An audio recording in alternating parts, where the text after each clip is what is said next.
trans people, then even trans people think about trans people. So Her entire account is just ideological garbage. The point you're making is that the point about trans activists being extreme, Right. the point you're making is that they're not extreme, and that could be a small minority. Of course.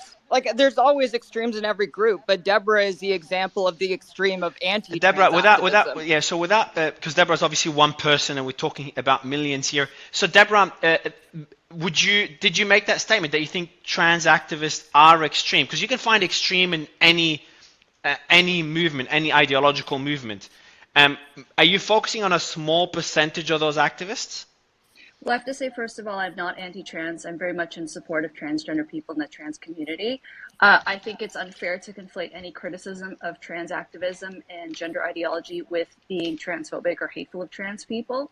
But in terms of what my experience has been and what I see with my colleagues in academia and my colleagues who are clinicians, what they have to deal with, I don't think it is healthy or normal for. All right, but gender ideology is I'll let you, Kefas, I'll let you respond. That's not a real thing. Kefas, I'll let you reply afterwards. Okay, go ahead, Deborah, and then yes, go. Thank you, Mario. I let you finish, so let me finish. So if there's an entire profession or multiple professions and institutions that are terrified of upsetting a group of people, it doesn't matter how large or small that group is, although my experience has been that the majority of people who call themselves trans activists or the so-called allies are extremely extreme and aggressive, and people who are working in the field are terrified of them. Why? So Deborah, why do you, first I want to ask you, why do you think that is? But that implies that this is true, so I don't want to do that. Kefas, I'll let you respond to that particular point, and I do want to move on.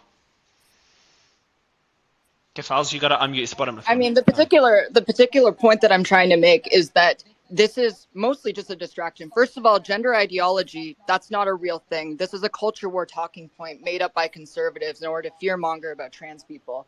The second thing, literally go to... I mean, regardless if you are, because if you're not a conservative, you're a useful idiot for conservatives.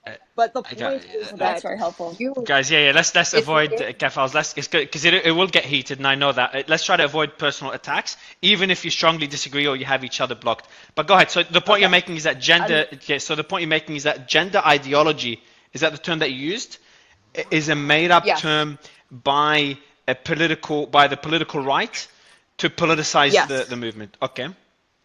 Absolutely. It's a distraction from the real issues facing Americans: the housing crisis, the rising rent, the rising cost of food, the lack of jobs. All of these are real issues that face Americans every day. Yet everyone is trying to convince you to focus on a minority that makes up 0.1% of the population, and people shouldn't fall for it. Amy, I see your hand up. I'd love you to jump in on this particular point.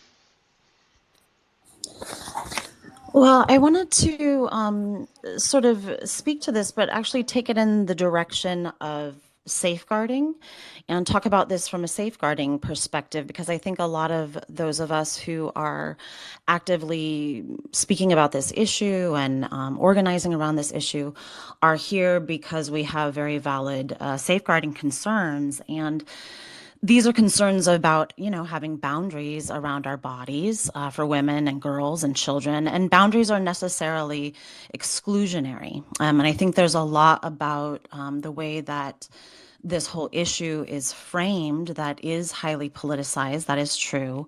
And I think there's a lot of words that are used like inclusion and kindness to make it seem that those of us who have concerns are, not taking those things into consideration. But boundaries, for example, are necessarily exclusionary. And I think one of the words that we're also letting fall out of public and political consciousness here is the word sexism.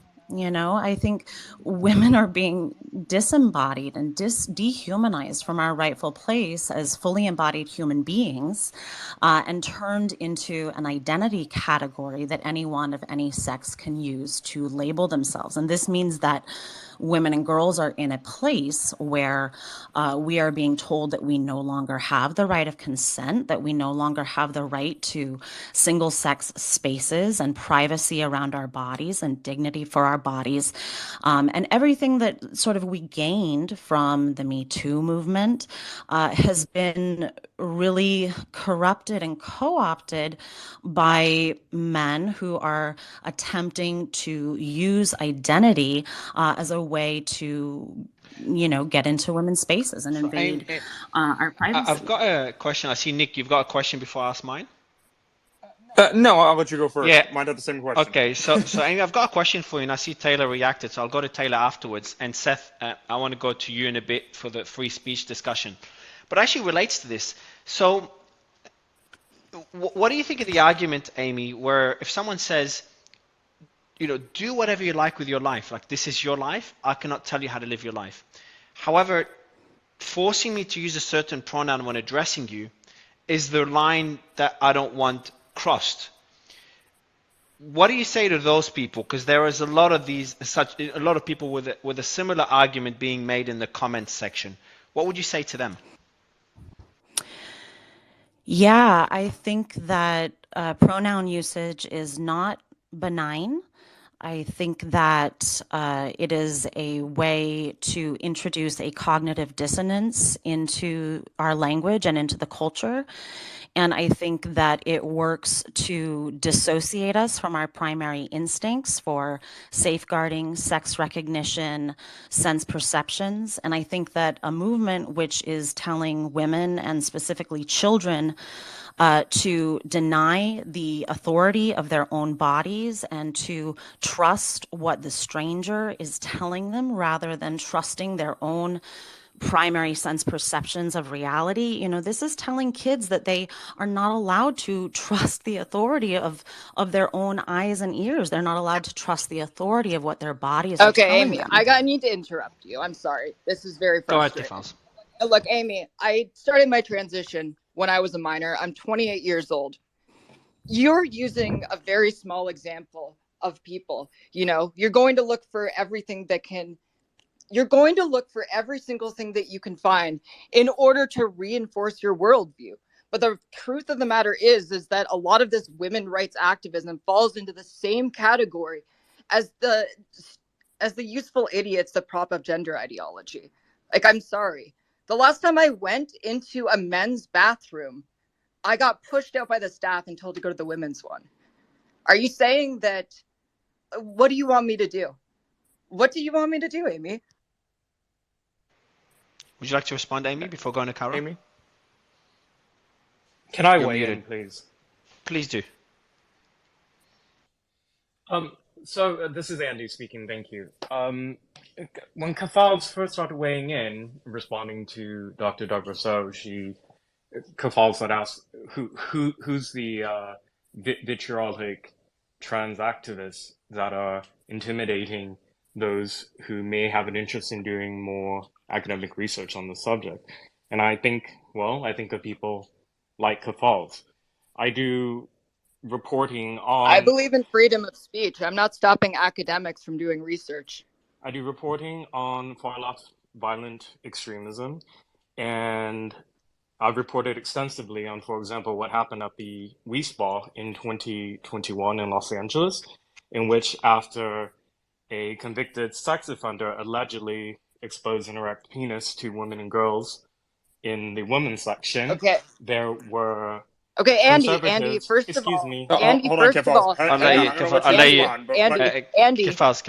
just let Andy finish. Yeah, I'll let you. I promise I'll let you respond, Kefals. Andy, you're not a journalist, and you think getting ratioed is violence, okay? So at the Ball, there were conservative protesters and women's rights campaigners who came to protest what had allegedly happened, and they were subjected to violence by militant trans activists. Recently in San Diego, there was another similar allegation that had happened at a YMCA involving an underage girl. And the protesters who came out in support of that were also subjected to really horrific threats of violence from trans activists. So we are seeing I'm seeing in my reporting over and over, just within like this on the streets. I'm not talking about the academic world, just on the streets of what happens when you have women's rights campaigner either in the US or in the UK speaking out and being subjected to horrific threats online and then actual violence on the streets. Thank you. So Andy, just quick question for you. I know that Kefal's probably dying to jump in and respond, but Andy, wouldn't you be able to apply this to pretty much any movement ever? Any movement that's ever done a protest, there's always going to be a small minority, and that percentage varies, but a minority, generally a minority, that is going to be violent, that is going to cross some lines. Is that a fair statement? No, not every protest subject elicits this type of response. Maybe I'd say most of them. And another point I want to make, maybe they're so emotional, because I was looking at the statistics, and correct me if I'm wrong, anyone, I don't want to go through my notes and find it, but a very high percentage, I'm saying over 30% of people who identify as transgender, and anyone on the panel who wants to correct my numbers, please do, has either attempted or has at least attempted to commit suicide, and they have a very high depression rate. So I just feel like there is so much, I'm not talking about the pronouns debate and the free speech, we'll get back to that in a bit, but I just feel there's just so much pain and suffering within that group of people that 40% have attempted suicide. Yes, okay, thanks, Nick. So I'm not saying that should allow them to go and do what do what you just mentioned, but it just shows the amount of frustration and pain, and when there's a group of people, generally a minority, that is feeling suppressed. I'm just trying to put myself in their shoes. Usually, trying to make a point may involve going on the streets, may involve getting aggressive, may involve being loud when you're trying to make a point and being aggressive, and sometimes attacking and crossing the lines on multiple occasions, just to try to tell the world, like, hey, we're suffering, we need. And I'm not speaking on Kefal's. If I don't want to speak on your behalf. Mario, go ahead, Andy. Threats of rape against women and hitting women in the face has happened in Portland and many other American cities recently. But these are not the. This is not a normal response. So, but no, this is not this is not what I'm referring to. That's why I said I'm not referring to the examples you gave, because this is the minority that was always going to cross the line, and they would fit any. I could, every time we have a debate, this is used as an example to discredit the other side of the argument by looking at that minority, whether it's Antifa, whether it's the Proud Boys, or the list goes on. So the point I'm making is that I just don't think that example should reflect the entire community. But Kefals, I don't want to speak on your behalf. I'd let you respond before going to Kara and Dr. Deborah, and then I do want to go to Seth for a quick question.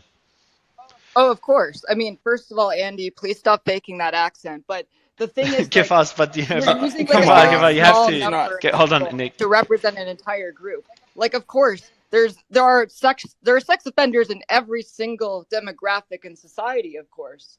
But to only talk about sex offenders when talking about trans people is a very deliberate fear-mongering tactic.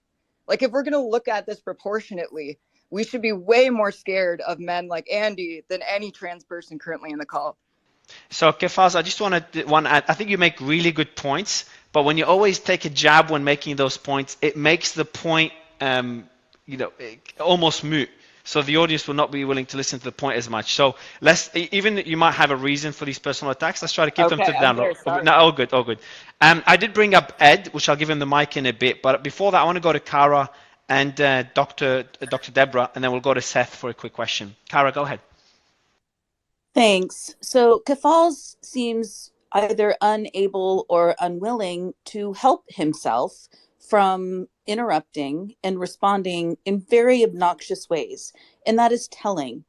And I want to say that I do agree with Andy completely that the violence, the horrific abuse that is hurled against women by the so-called trans activists is probably the worst abuse I've seen of any so-called political movement in the history of the United States, certainly so long as I've been alive. I would like to be very polite, but Kara, have you ever heard of SUGMA before? So I was just interrupted. I'll let Notice. I'll let you. Yeah, so Kara, go ahead. Go ahead, Kara. I'll let you finish. And Kefal, just feel free to put your hand up. We'll give you the mic to respond whenever you want to respond. So Kefal's question earlier was, what should I do? What should I do? And that question is completely lacking in any sort of class analysis. And as a radical feminist, I am very interested in a class analysis.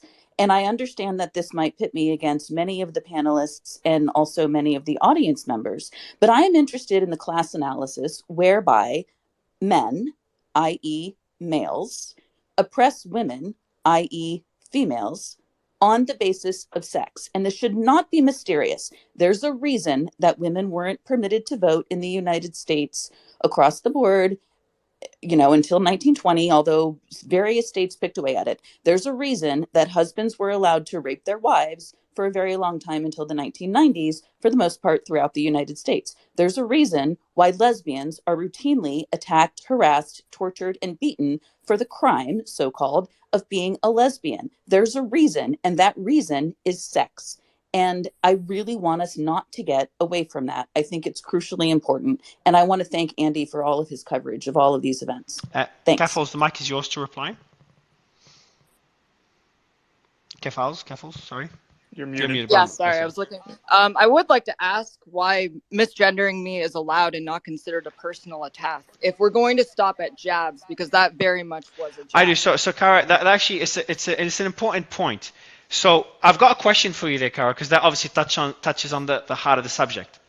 If someone, and it's a question I also tweeted, if someone asks you respectfully, Kara, they say, "Hey, Kara, I would like to be gendered as she," would you do that as a form of respect for the other person? I'm not saying you're legally obliged.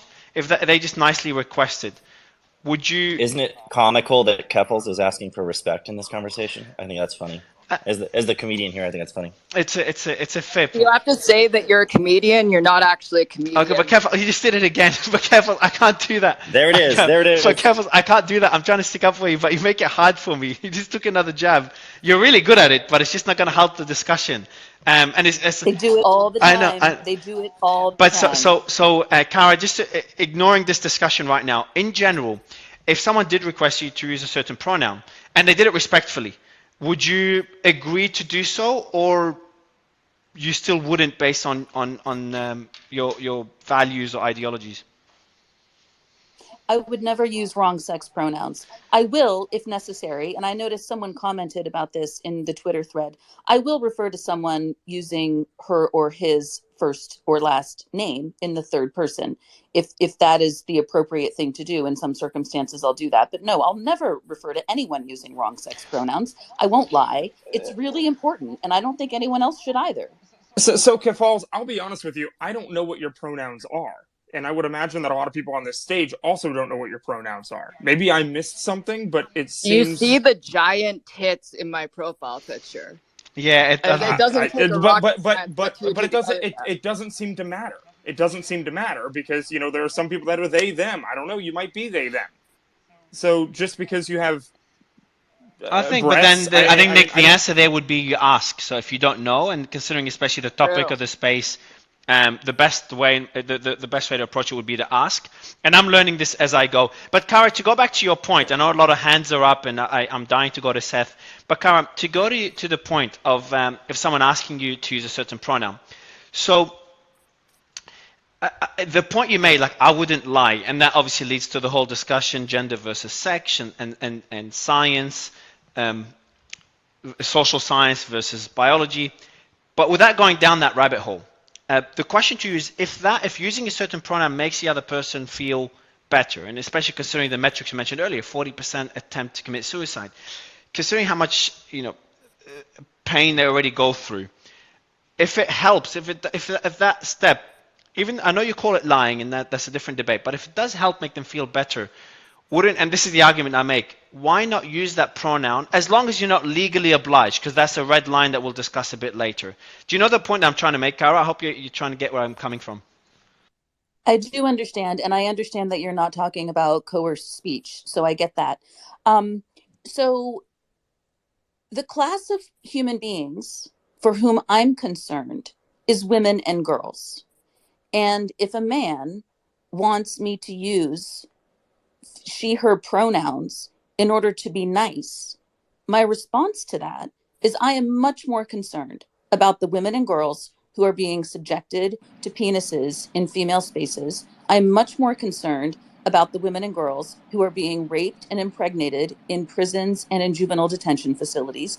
I am much more concerned about the women and girls who are being forced to comply with this whole ideology. And I want to know, where is the kindness for women and girls? I You're so I I, you're I want to be cherry very picking. clear about this, and don't interrupt me again. I want to be very clear about this. I'm not hiding where I'm coming from politically. I am the president of Women's Declaration USA, US chapter.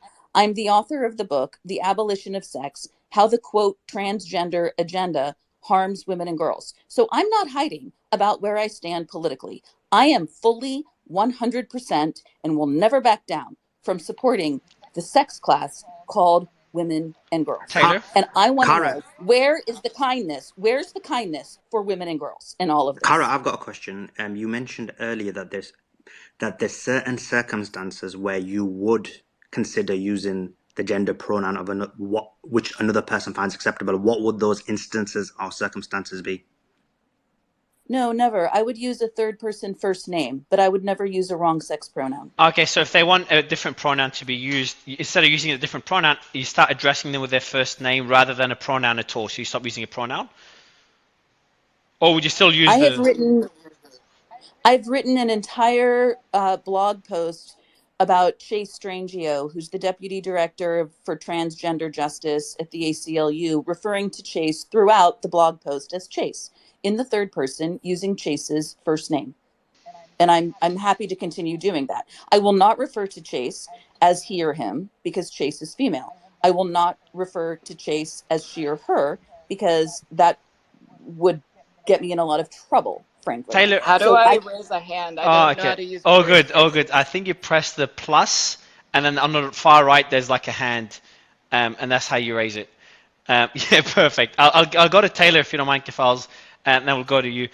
Taylor, sorry, I'm mute. Would love you to respond to Kara, especially the point. I know she made a lot of points, but the point of addressing someone by their first name rather than a pronoun as kind of meeting them in the middle, where I'm not going to use your pronoun because I disagree. I just don't think it's right because of my ideologies. But I understand you don't want me to use the pronoun that I want to use, that I would usually use. So I'm going to just use your first name as somewhere in the middle. What's your thoughts on that, Taylor? First of all, she's cherry picking women and girls. She's not sticking up for all of them. She's cherry picking. She's using extremism to speak to matters that don't deserve that. Predators come in all shapes and forms, but a true trans woman is very rarely the predators that she's speaking of. She is talking about self-identifying men that are perpetrating as female to commit a crime. That is not transgender women in general. And a lot of what she's saying, she speaks about kindness. She lacks it in every way, shape, and form. Taylor, can I ask So you a question, please? I think you identified an interesting point, and the question is this: not just Cara, but generally speaking, if you look at throughout the media, whether it's the left or the right, there's when it comes to the trans community, there's a huge focus on biological men, trans women, but not and basically attacking them in terms of as Cara did in terms of going to certain spaces or playing certain sports, but not. Do you think that the same level of passion doesn't occur for the other side? So in terms of biological women and trans men. You know, there's no data to back up, regardless of what she says, that trans women are predators. The ones we're talking about do not fit into that class.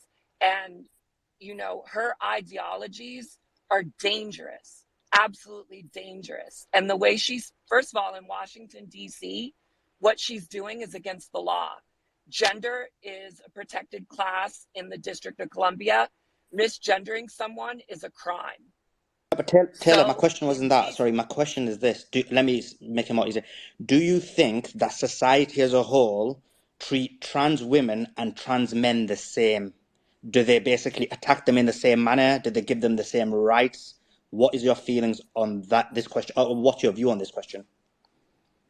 I don't think they treat them the same for the simple reason that a lot of trans men live so stealth, you wouldn't know that they were trans men unless you were their doctor. But at the same time, when a trans man is known or out, a lot of times they are the victims of crimes, the same as a lesbian would be. I want to go to I'll let you. So I'll let Dr. Deborah jump in, and then I want to go to Seth finally for a few questions. Dr. Deborah, jump in. Thanks, Mario. So just to this point about sex offenders. So I am someone who's actually worked with sex offenders, both clinically and in research. What I love is when people start dictating policy when they've never even had a conversation with a sex offender and have no idea how these people's minds think. So I agree that the majority of trans women or even trans people in general are not sexual predators. But when you have gender ID policies and laws that allow people to simply pick however they want to identify, and that has to be given weight over their biological sex or their physical anatomy, that is a serious problem, because now what you have is you have male sex offenders, in some cases convicted sex offenders, convicted rapists. As we see in Scotland, this is someone who's a convicted double rapist saying that they're female, and suddenly that means that they should be treated no different from a woman who was born a woman. Absolutely ridiculous to me. So going back to the earlier statistic of 40% of trans identified people have attempted suicide, I think this is the narrative. That statistic is taken from a study that has been misrepresented. That study did not actually look at whether the person, when they attempted suicide, whether they actually identified as transgender or experienced gender dysphoria at the time of their suicide attempt, and also it did not look at psychological comorbidity. So we don't know if their suicide attempt even had anything to do with how they were feeling about their gender. And the thing is, you can't even ask about comorbidity because that's seen as transphobic, when in reality there is so much comorbidity in people who experience gender dysphoria, and in many cases that comorbidity actually explains their desire to transition. And especially with what we see with young people now, with rapid onset gender dysphoria and the sudden desire to transition that comes out of the blue. These are issues that need to be talked about, because transition is not always going to be the right choice for somebody. And my last point is just I salute Amy and Kara for standing up for women and girls. It is so important. It's absolutely insane to me, the fact that women and girls are just constantly being thrown under the bus in the name of these ideas that have no basis in reality whatsoever. Kefals, I know you've been trying to respond, so I'll let you respond before I go to Seth. Just respond quickly to. Oh, okay. Dr. No, of course. Thanks. No, it was just with Kara's points. It was, so first of all, Kara was responding because I was misgendered as a personal slight. I get it. Women are petty. I'm also very petty. But it doesn't make sense, because the argument was you don't respect trans women's pronouns because penises. I don't have a penis. But second of all, with not respecting pronouns, Kara cited wanting to keep women's spaces safe and wanting to keep men out of women's spaces. Chase isn't in women's spaces. Chase uses men's spaces. So it really highlights the ideological inconsistency in the anti-trans echo chambers. Seth, man, running Babylon Bee, how did this become such a tough topic to even discuss? It's probably one of the toughest agendas I've had to prepare. And, how do you guys, make content relating to the topic when you have to be careful and there's laws now to protect or that, don't allow you to use certain pronouns, for example, makes it, that line between, that free speech line is now being discussed again, when in my opinion it shouldn't have, yet we've arrived to that stage. Would love your thoughts on this. When you say in your opinion it shouldn't have, what do you mean by that? I think we should have, it's a good point. Like, I think they're two separate issues. I think discussing the rights of trans people, and I'm just trying to choose my terminology right, but discussing the rights of trans people versus putting laws in place to force certain pronouns from being used should be two separate discussions, yet they're both being discussed together. And I'm trying to split them here in this discussion. And with you, Seth, the point I want you to touch on is the laws and forcing people to use certain pronouns. I'm guessing that's a red line for you, and you've been pretty clear about that. But how do we separate both issues? How do we separate the rights for certain people that feel oppressed versus the ability to exercise free speech without crossing? And then the next question will be, who draws the line of what is considered hate speech? That will be my second question to you, Seth.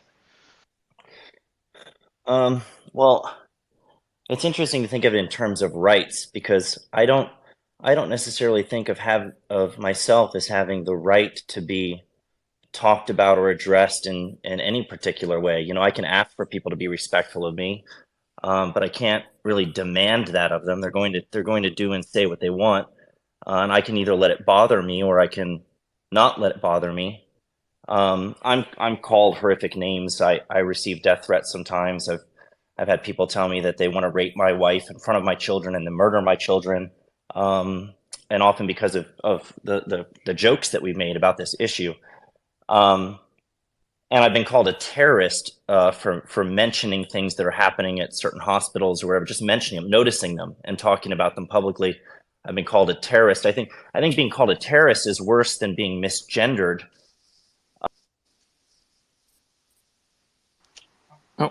Was that me or him? No, I think he dropped out. It was Seth. Yeah, his mic dropped out. You hear me? I was receiving a call. Yeah. I had to decline I thought so. Yeah. All good. Yeah, you're back. Sorry. Yeah, I can't really demand that anyone not call me names or call me a terrorist or be respectful. I don't really think that I have that right. So maybe right is the wrong word and you used it by mistake, but that anyone can demand of others that they be addressed a certain ways is interesting to me. I'm not sure what the justification is for that. I think, I agreed with Matt Walsh's point when he was on Dr. Phil, and he said you don't really get your own pronouns any more than you get your own adjectives. I can't require people to describe me as handsome, for example. If they think I'm ugly, they think I'm ugly, and they can say so. That's freedom, and it's disrespectful, but that's freedom. So in our case, we've walked into these murky and difficult waters by simply challenging, the popular narrative. And it is the popular narrative. This stuff is coming from the top down. It's being pushed on us from all of the highest places, media and entertainment. The government, big tech is reinforcing it. Educational institutions are reinforcing it, and so I think comedians, satirists, comedians, humorists, whatever you want to call anyone who's engaging this from a humorous standpoint and trying to find the humor in it, is trying to poke holes in that popular narrative. Mock things that deserve to be mocked, push back on it. When it comes to speech on these platforms where we share our jokes and we make these jokes, they've developed speech codes. They have, they have their terms that they make you agree to in order to use the platform. And they do describe themselves as platforms for free expression without barriers. That's Twitter's terminology, describing themselves, and their mission is to be a platform for free expression without barriers. And they say that on their hateful conduct page, where they then go to describe these things like misgendering and dead naming as being violations of the hateful conduct policy. You're not allowed to do those things. But these are precisely topics that need to be discussed, that need to be talked about. People are going to probably forever have differences of opinion on them. And shutting down debate on them, I don't think is healthy. I think that any side that's trying to silence and suppress the other really is suffering from some kind of insecurity. We should welcome debate. We should be willing to talk about them. We should even be willing to joke about these issues. But that's what we found, is that we must either affirm, this popular narrative, or we must remain silent and not address it at all. What you can't do is criticize it or even joke about it. And I think that is very problematic from a speech perspective. And that's why when we were required by Twitter to delete the joke where we named Rachel Levine Man of the Year, we refused to do so. Right. So I was going to bring that up based on the fact that you were banned from Twitter, essentially banned from Twitter. You were suspended and couldn't tweet or anything on your account for actually until Elon Musk took over the platform. You had to be reinstated by Elon Musk. And a lot of people actually give you guys the praise of possibly being the catalyst that made Elon Musk say, okay, this is total BS. You know, I need to go ahead and take over this platform. Yeah. What was it about this tweet, and you guys standing your ground, and I'm sure you guys lost a lot of money over it. You lost a platform. What was it that kept you guys on and made you refuse to delete the tweet? Well, I think it's as simple as, and there are people who are listening in who will consider this a hateful position to have. But I think that, you can't be a girl in a boy's body, trapped in a boy's body, for the simple reason that to be a girl is to have a girl's body. I think that these are really basic truths. I think that they're objective truths. And I think that the truth is worth taking a stand in defense of. And I think what would you say? What would you say about the 2% of people who are born intersex who don't have a genitalia that can be identified as either male or female? Wouldn't you say that they are not a woman or male? What would you say? Wouldn't it be whatever they want to be? Well, I don't. I feel like that is a red herring simply because it's, Well, 2%. So wait, so 2%. That's the same amount of people who have green eyes. It's not that many people. It's like 1 in 20,000. Yeah, I can't imagine it's 2%. I would know. People with DSD. So my guess, Seth, would be that you consider this to be more of a condition rather than a right. That if I'm trying to kind of speak on your behalf there. You're muted, by the way. I think someone muted everyone because there were many people speaking. So you got to unmute, Seth. But yeah, so what you're saying is that this is more of a condition than a right. And then my question would be, correct me if I'm wrong. I would say that, there are, I'm not denying that trans people exist. This is often what, people will say on one side of this is that, you're denying that I exist. You're denying that trans people, I don't deny that trans people exist. I deny that a man can become a woman or that a woman can become a man. I don't deny that there are people who suffer from the condition where they are uncomfortable in their own skin, in their own body. So my question to you, Sliman, before you go, I got another question for Seth. Seth, if someone wanted to change their sex from a male to a female, or vice versa, and they wanted to do that as a private decision, their own life, without impacting others, doesn't matter about the pronouns, just that shift, would you say this is their right and they could do whatever they want with their body? Or are you against even people being allowed to do that? Just want to know where your position is. Yeah, that's a good question. I do think that, it's a dicey thing because, should you, if for example, I, for whatever reason, want a doctor to cut my arm off because I would feel more complete missing my arm or something, should I be allowed to do that? That's really a tough question. And it's one of those things, doctors have to make decisions on this too. That whole do no harm thing that we started out with at the beginning of this conversation. Should doctors be willing to do that is a big question. Seth, I really need to ask a question. I know there's a lot of Kefals. There's a lot of hands up. So I promise I'll give you the mic as well. I know you've got a question and you're dying to ask a question as well. You've had a lot of time to speak and you've interrupted a lot of people. I'm going to continue. Where was I? What was I talking about? Someone cutting their own arm. Oh, yeah. So I do think that people do have. Adults generally, if we want to make laws where people are allowed to make these decisions, because this is a condition that's recognized by the medical community, where they feel like this is the best way to treat it, and it will result perhaps in maybe fewer of them committing suicide or something like that. I'm not going to stand in somebody's way of going through a procedure like that. I think that one of the opening questions that started this whole conversation at the start of this space was. This question of why is this such a controversial topic? Why now is this so hot button? And I think the answer is because it isn't just adults making these decisions. This is involving children. There is an effort to cultivate confusion in children. And I think that, treating that before these kids who we don't allow them to make a lot of important decisions at the ages that a lot of these treatments are beginning, but we're letting them make decisions about permanently changing their body to align their, physical characteristics with how they feel internally, which often, by the way, resolves itself as these kids age out through puberty. The long-term studies aren't there to support that is the right thing to do. And a lot of genuinely concerned people, not hard-hearted people who hate trans people, but genuinely concerned people for the well-being of youth are speaking up and saying, wait a minute, is this the right thing? Are we harming kids? Could we potentially be harming kids? I think that in many cases we are, and it's a fair conversation to have, and we shouldn't be shutting down one side of it and treating them as haters when they're simply expressing Before you concern for ask children. Nick, before you ask your question, I would love Marcus to respond briefly, just to balance out the discussion, and then I'll go back to you, Nick, for the question, if that's okay. Marcus, do you mind responding specifically to the point Seth made, just to keep a balanced discussion? Yeah. Thanks, man. So my name is thanks, Marcus, and great. I'm a transsexual from female to male. And first of all, I'm a huge fan of Dr. Deborah So, and I agree with a lot of what she's saying. And so my perspective is I'm a biological woman, and I live my life as if I were a man, but I'm not one. Because what is a man? To kind of act like Matt Walsh here, a man is a biological man, and I think it's really important to keep these definitions. Because you cannot change your sex. It's impossible. So I'm an individual with gender dysphoria, which is a mental disorder, and I got that disorder alleviated by transitioning.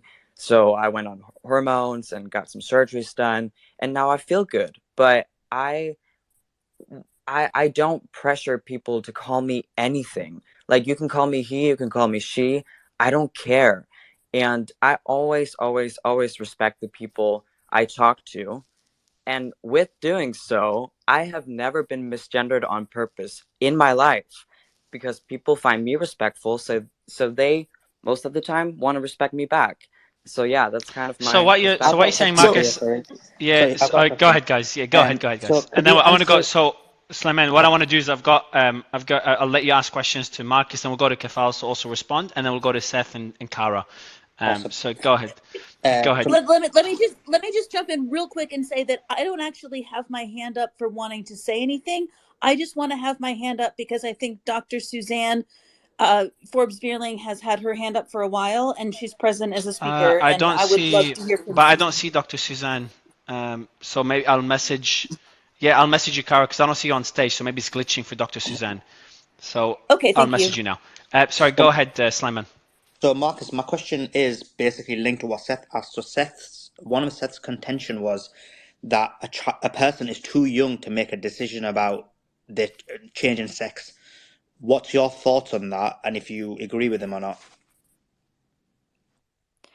Yeah, so I am totally against children transitioning. I transitioned when I was 20, and I keep talking on my YouTube channel about having an 18 plus limit on the transition, because I don't believe that children can consent. So yeah, I totally agree on that.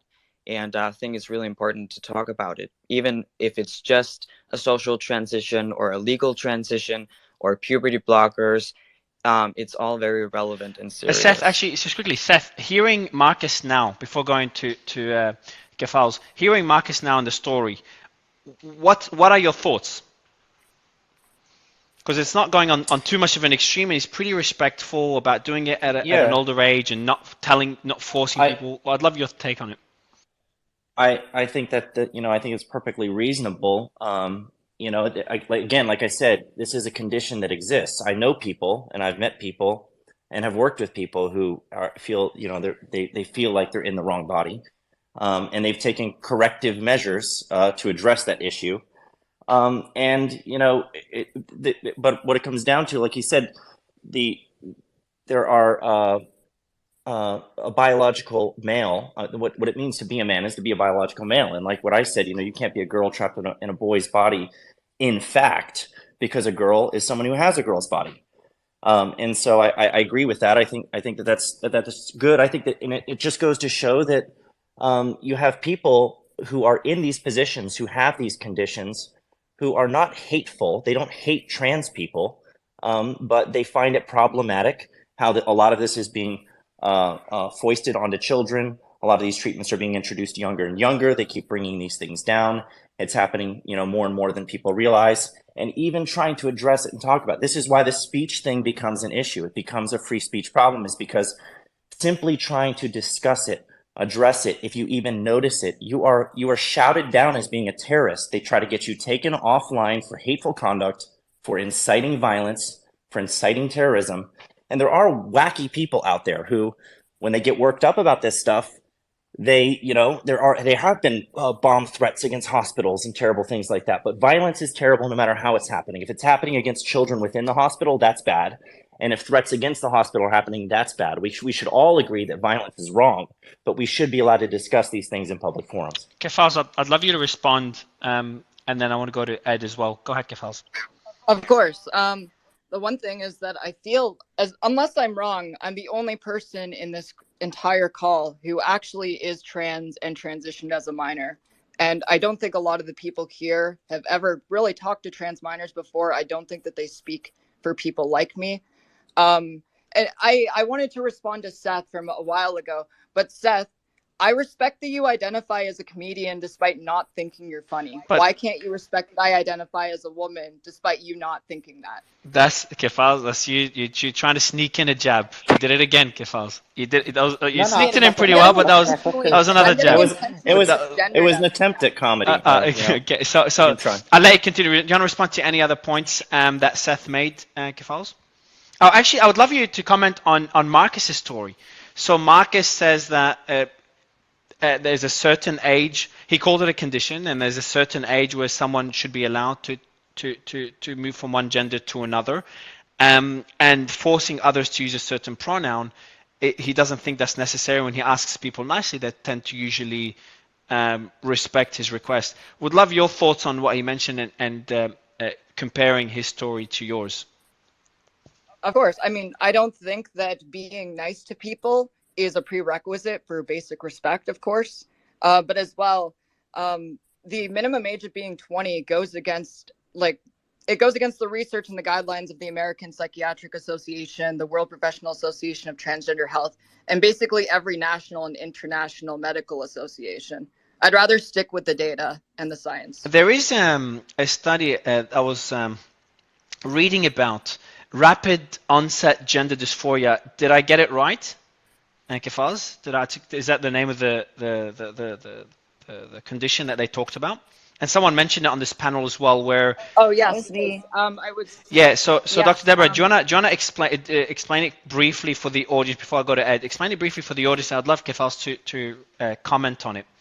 Yeah, so rapid onset gender dysphoria is a phenomenon that has been documented in research, although trans activists will say that this is a myth and it's not really happening. Or conversely, now what you see is you actually have professionals in the field who say that puberty onset or pubertal onset gender dysphoria is actually a new subtype of gender dysphoria, and this subtype should also be affirmed. But basically, rapid onset gender dysphoria is this phenomenon of predominantly young women and girls who suddenly identify as transgender, so they want to transition to male or a so-called third gender, even though there's no such thing as a third gender or being non-binary, etc. There are two genders, two sexes. And so these girls have other mental health conditions. In many cases, they have no history of gender dysphoria. They were perfectly happy in their female bodies. They go through puberty and actually they like that they're taking on a more feminine form. And then suddenly one day they decide that they want to transition. Usually they have other mental health issues. Many of them are on the autism spectrum. Many of them have a history of sexual trauma. Many are lesbian, are not comfortable with their sexual orientation. Others simply just went through puberty. They're not comfortable in their bodies as a woman because society sexualizes women. It makes them uncomfortable and they don't have resources or people they can go to talk about this. And so what happens is they're affirmed, and then a couple of years later, they're going to detransition. And we see this also in the research literature that in general, girls especially will detransition about 4 years after transitioning. And so all of the research literature, the objective research literature that isn't activist driven or intimidated, shows that the majority of kids with gender dysphoria will desist by puberty, and they will no longer feel gender dysphoric. They're more likely to grow up to be gay in adulthood. So it doesn't make sense for them to transition as children. And so when Kefals talks about how all the major associations say that affirmation and early transitioning are supported, this speaks to how captured the entire profession, the entire field is. And I don't want to pick on clinicians. I don't want to pick on particular disciplines because I understand the intimidation. And for me, my book, The End of Gender, came out 2 years ago. I have received countless, I won't even go into the amount of harassment and the ways that my book has been published, punished and pulled. And, I've lost many professional opportunities as a result of this. So if you are in the field, you have no choice but to go along with this because you don't want to have your life ruined. I'll go to Kefals just about the study itself. Kefals, would love your thoughts on it, and I do want to go to Ed and then Gays Against Groomers. But Kefals, what's your position on that study? So first of all, it was a poll and not a study. I don't think that this is being accurately represented. Obviously, the term rapid onset gender dysphoria is discouraged. It's not an actual diagnosis. The American Psychiatric Association, the American Psychological Association, World Professional Association of Transgender Health all discourage the use of that term because it's harmful, because it is not actually based on science. It is not agreed upon by the current body of literature. As well, I think it's incredibly diving into conspiratorial thinking to think that anytime other academics disagree with you, it's because of some massive anti-trans conspiracy. Like it feels like it's getting into Jews control the bank sort of conspiracy levels. So I don't see how that has anything to do with my argument. So about the study being. Can I add to sorry, that? go ahead, Simon. Yeah, please. Go ahead. So just about that issue, it's not a conspiracy, and the reason I say that is because I agree with how anything academia works is whatever is the prevalent idea, your papers will be published a lot more quicker. Your books will be published a lot more quicker. So that does happen because if you've got people thinking in a certain way, you've got more chance of it happening. That doesn't mean that one side. Simon, how about the? It's a good point. I think that applies to everything to any topic. Fields. It's not just this. Of course. But I like but did for example, I guess I would counter this by saying, like, don't you think that maybe you're not getting censored because of academics, but it's because you're tweeting things like, I'm not affirming your narcissism by asking for your pronouns, or having a neo-vagina doesn't make you a woman. Like, this is incredibly incendiary behavior. Okay, why I totally is it understand that why academics wouldn't want to associate legitimate with you. experts in the field have to defer to activists who are super aggressive and make personal attacks and cannot just show you are far more aggressive than me, lady. One second. I want to go. I've got a question for you then. For who, Simon? For Keffels. Keffels, do you think that let's say Dr. Deborah was saying those things, do you think it's acceptable that maybe even if she was saying mean things, but then she's an expert in a certain field, do you think it's acceptable for her books to be banned even if she disagrees with the normative views? Where are these books being banned? No, because you gave the example that maybe you're not getting published for these reasons, so I'm just asking a general question now based on what you said. Oh, I mean, people deciding not to publish you because they find your speech repugnant is not the same as your books being banned. I'm sure if you go to enough publishers, you will find one to publish your books. No, my book was published by Simon & Schuster, but there are several prominent retailers that have since pulled it because activists were putting pressure on them. I mean, I think the free market can decide. The free market should not. I don't think it's fair and intimidation by the extreme minority. I do want to jump to Gays Against Marriage. I know you've had your hand up for a while. Would love you to jump in. Gays Against Groomers. Sorry, Gays Against Groomers. My bad. Sorry. I'm going to give them a short introduction real quick. Please do, Nick. Please do. Yeah, because I'm trying. Just Nick, take over for a minute. I'm bringing up a great speaker that's having a technical issue. So give me a minute. I'll give you the mic. Sure. Awesome. Yeah. So, Gays Against Groomers, you are a coalition of gays against sexualization, indoctrination, and medicalization of children in particular. And you've made quite the impact with your work. And so we really appreciate you coming, and welcome to the panel. Thank you. Thanks for having me on. And yeah, we're definitely in favor of marriage, just against the grooming. That's okay. You know, a lot of people say gays for groomers. Can you put your mic a little bit closer to you, if you don't mind? I'm sorry. Can you hear me okay, everybody? Can you put your microphone a little bit closer to you? It's like right next to my mouth. Is there a problem? It's better. It's a bit better now. But yeah, the audio seems a bit muffled, like you're a bit far from the mic. Not sure why. That's so weird. It's like But that's literally okay. right Go up to ahead. my mouth. It's better now. Yeah, go Okay, ahead. no, I just wanted to say, okay, thanks for having me in the space. And I just want to echo what some of these people are saying, that, you know, I don't think that the general population, very few people care what adults do with their lives.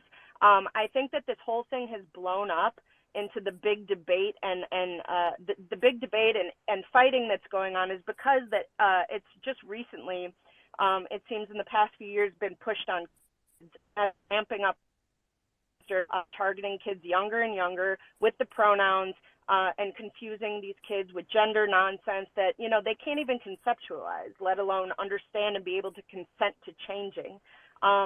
And, you know, something I wanted to mention that Dr. Deborah was speaking about very early on in this space is, you know, a lot of these trans rights activists do claim to speak for all trans people, and that's not the case. They're just very loud because they're the loudest ones because, like Seth said, they're backed by every powerful institution in this country, you know, from the media to entertainment to the government even. But, you know, the majority of trans people, I truly believe, just want to live their lives. And it's funny because Gays Against Groomers and myself, we are written about, I mean, there's like 9 articles. Oh, I'm not sure what that was. There's Someone, like 9 articles. I think Andy's learning here. He's learning how to control. Andy's happy with what he just said, so go ahead. Oh, no, I just wanted to say, you know, we're often labeled as an anti-trans hate group and an anti-LGBTQ extremist when our entire organization is comprised solely of gay people, and we have trans people in our organization as well. And, you know, we have many trans people that agree with us. So many reached out to us wanting to help and join the fight to protect kids that for a time we even created a sub-coalition called Trans Against Groomers. We've since dissolved and, like, just become one cohesive unit. But it's very sad that it's shut down debate because they can't counter it. It is very dangerous for children. It's, you know, kids can't consent to anything, let alone permanently altering their bodies. And as Gays Against Groomers, that's all we care about. We have nothing against trans adults, you know, just the ones that go after kids specifically, but that's very specific. You know, trans people as a whole, we don't have an issue with. You know, adults can do whatever they want with their bodies, with their lives. Like, that's, you know, you have the freedom to do that, and you should be able to do that.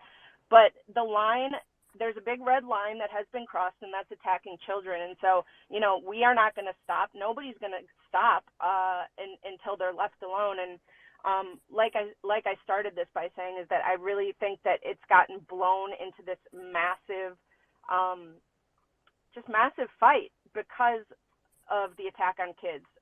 Most people really don't care what actually, adults do. so Nick, I know you've got. So I know you've got tolerant and accepting. That's okay. No. No, sorry. I'll let you finish. There's a bit of a lag, so I keep interrupting you. I'll let you finish your point. Sorry. Yeah, no, I just wanted to say we live in the most tolerant and accepting time in history in this country. People don't care what adults do, and the problem is just the attack on kids, and also erasing, you know, erasing women in general, but our focus, you know, is the kids. And I think that that's most important to everybody and why this has become such a heated debate and issue. And I actually have to hop off this, but thanks for letting me speak and having me on. I appreciate it. Thank you so much. I did bring up Dr. Susanna and Alejandra on stage as well. So Dr. Susanna, Alejandra, great to have you. Gays Against Marriage. I don't know what's wrong with me. Gays Against Groomers. Thanks a lot for jumping on. Ed, I'd love you to respond, especially to the point about, because it's been made a few. The other one is allowing children or teenagers, I don't know what the age group is, Nick, if you can check that in Canada and the US, to be able to choose their gender. Would love your thoughts on this, Ed. Yeah, like I definitely have an opinion on that. I do want to say something real fast about Kefal's comment towards Seth about the comedian comment. That was kind of a jab, but I think she did actually have a decent point in what she was trying to make. And I'm sure Seth's a very funny comedian, so I'm not taking a jab at him or anything. But let's say, but I'd say, Seth was. Are you going to make that point on the comedian? Yeah, I want you to make that point, Ed, because I do have a counter to that one point, not to the general point that Kefal is making is a great point, but just about like. Actually, I'll tell you the counter now, and then I'll give you the mic back. But that comedian is we choose It's within our society. We have a certain culture that allows us to decide what a comedian is and who's not a comedian. If an alien comes here, there's no scientific way to check if someone's a comedian. But someone's sex, not gender, because I understand the difference. Someone's sex is based on science, which is where that's the counter argument that someone would make. But I'll let you continue making your point. Yeah, but I mean, like, what's the definition of a comedian? I mean, you could say that's based on science too. You have to be funny, right? I mean, I don't think you could say being that. funny is I don't. it's a bit different. I get your point though, Ed, and we usually agree on many yeah. things, but this particular one, it's a bit tough to compare them. But I mean, you could use it like, what if your parents? But you can compare. I'd say you can compare. I'd say you can compare it to gender, Yeah. Ed, because gender is more is societal. It's the way you behave, the way you act, the way you dress, the way you're treated. It's based on your gender, which is linked to one's sex. And this is where and Marcus seems to disagree. So I'll let Marcus jump in after you, Ed. No, yeah, and I definitely see that difference there. But at the same time, I feel like somebody identifying as a certain gender, whether you agree with them or not, just out of respect, like, what harm is it doing to you agreeing with somebody? If that agreement might prevent somebody from killing themselves, committing suicide, like, why create an argument out of it? That's my point in that. I mean, I'm sure different people have different views on that, but, like, just be good people and respect each other. And if you don't want to call them by their gender, I mean, you're just being disrespectful, in my opinion. But Ed, just like if I was to call you a bad name that you don't, like, I just think it's out of respect. But so do you want me to answer Ed, your other question about? Ed, if I can ask you a Yes, question sure. just to counter that one. The other side, what they would say is that just like you want respect to be called a specific gender, similarly, the person that you're asking that you should be calling me by this gender want the same level of respect, whether their basis is based on biology or religion. So you asking them to then call you something which goes against their innate view of life and doctrine or ideology, do you think that's not being nice either? I mean, I don't know if there's a religious text that says you must call somebody by their sexual gender based on their sex. I don't Well, I know. think the I don't religious think there's text a would religion. say that, men are men, women are women, and therefore to go against that is against going against what God has already designed. That would be the idea of what the religious text is. So the point is this: what they would say is, just like you're saying they're not being nice, they would say that you're not being nice by making or asking them to call you something that goes against their own belief system. So what do you say to that? I mean, that's definitely an argument that somebody could make, but I don't. I still think, it's like the whole argument: do you say Merry Christmas or Happy Holidays? And to me, I think you do what you think that individual wants. Like, if you're a Christian and you're speaking to somebody who's Jewish, are you going to say Merry Christmas to them just because you're a Christian? I don't. I think that's disrespectful. I'll jump into.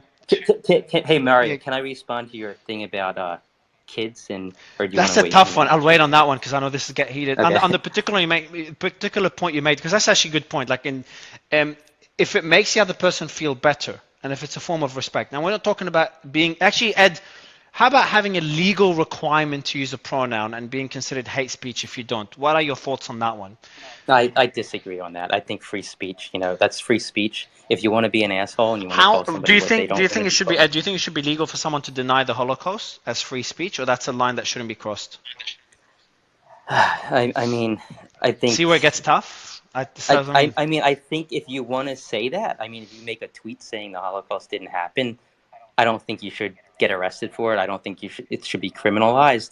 I think you're a complete asshole for saying that, but at the same time, I think free speech should protect that. And I'm Jewish, by the way. Yeah, and Alejandro, jump in. Yeah, I just want to say, as one of the only lawyers, except I think Kara's additionally an attorney on this call, I think I want to make a distinction here about what, broadly, the principles of free speech are in regards to pronouns and what's considered more harassment and legally actionable in a particular context, right? So if you want to stand on a street corner and say trans women are men, and misgender people and sit on a street corner all day and do that, you are perfectly free to do that. That is your right. That's your First Amendment right. The government cannot sanction you for that. And I agree with that. That's fine. Now, if you're in a workplace and you're constantly harassing and attacking your coworker and misgendering them and making it a point to misgender them in a meeting where it's to the point where it's disruptive, and you're using their dead name, which may not even be their legal name anymore, and you're continuing to do that as a point because that is your personal view, that starts to veer into actionable discrimination. And people might say, well, that's my right.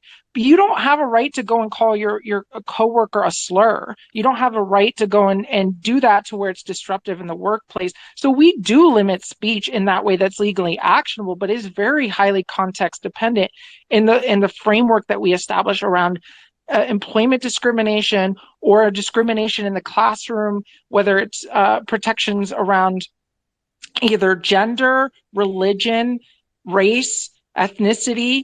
All of these are protected classes, and you can't just go in and it would be the same thing if you had a religious coworker and you see them wear a cross, and you go to them and you say, I don't believe in that. You believe in an imaginary person, and you constantly make it a point to point that out all the time. You are going to be probably fired for religious discrimination. And that is something that is not an intrinsic or immutable characteristic, right? So we make these decisions and say, look, out of the respect for human dignity, and just not let the workplace become this free-for-all where people bring in their prejudices to specific groups based on their beliefs, we'll say, no, this is not okay.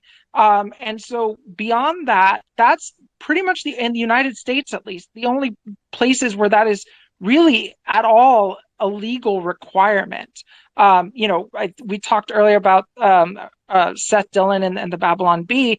Twitter is its own company, and it can make its own decision about what speech it wants to have on a particular platform. Twitter enforced its policy. Obviously, it enraged Elon Musk, and he purchased the company, and now he's free to make his own decisions about what policies he wants to enforce on here. But, I think we have to separate this distinction between what's legally required or legally actionable versus what people are using their own speech to say we don't think is acceptable, but we're asking private individuals to make a choice to do that. The same thing with asking Amazon to not carry a book, right? We'll say we don't like it. So Alejandro, yeah, so let me ask you real quick, Alejandro, if you don't mind, where is the line when it comes to, if I were to walk up to you and address you, when does it become offensive if I don't use the correct pronouns? Because if I don't know what your pronouns are am I supposed to ask you, or where? And this is a genuine question, and this is a question that's come up a lot in the audience too. So, I mean, honestly, like if you have any question, you're not sure about someone's pronouns, it's okay to ask. Like I don't think anyone really gets ever offended, at least I've ever met. Like, well, but should you be asking for pronouns at that point? I'm sorry, what? Should I be asking for pronouns at that point? Because if you were to go up to somebody, how do you assume what their pronouns are? Because it does seem like that would offend some people. I mean, I'm not entirely sure like who necessarily would be offensive to, but if you are confused about someone's pronouns, just ask them and just say like, hey, what are your pronouns? Like, I don't know why this is such a huge problem, but usually like this isn't as much of a big deal, but I just Alejandro, I've got a question for you. Alejandro, I've got a question for you. Just going back to the legal aspect of it. The other side may argue that basically if you're making a person use a pronoun that they don't want to use, you're violating their First Amendment right for speech. What would you say to that? Right. So, I mean, yeah, but there may be someone who doesn't want to acknowledge someone else because they're in an interracial relationship. They don't want to acknowledge someone else because they're a different religion in the workplace. Like they may want to use at what point, does that become an infringement on someone's freedom of religion or freedom of expression? And at a certain level, we have to say, look, for us to get to survive as a pluralistic and diverse society, we have to acknowledge that there are people that are different than us, and that as a matter of human dignity, we will acknowledge them with respect and treat them that way. And if you want to work at, in an institution where you have diverse and colleagues, that is going to be a requirement. Look, But I Alejandro, am. sorry, my question is this, which I believe the other side would ask, is this: imagine a scenario where you've got someone who's a Orthodox Christian, and so in their belief system, they wouldn't want to use a different pronoun, and so legally enforcing them to use a pronoun that goes against their belief and saying it as speech, they would argue is enforced speech and goes But is against the there, First Amendment Simon, right. is there religions, Christianity or Islam or any religion that actually it doesn't allow you to use a pronoun for someone else, not for yourself? No. So I what? don't. Because not in terms of they don't say like that, but what it is they don't accept. So most monotheistic religions and most religions don't accept transgenderism in terms of when you look at it from an orthodox point of view. So my point is this: this But would be wouldn't a, you? But then, Slima, wouldn't you? Alejandro, I'm kind of asking on your behalf. I'll give you the mic. But wouldn't you say, Slima? Wouldn't you go to them and say, yeah, so like you don't have to believe it, and you can stick to your beliefs, but you're only using that pronoun for the but other person not to feel offended. It's like no, when you no, but have then a, you, let's say but you have no, no, but a, the difference, no, no, but the difference is Mario. The argument is this, and it's not just them. Someone like Kara, who was basically saying, "I will not use I will not use something which is against the biology."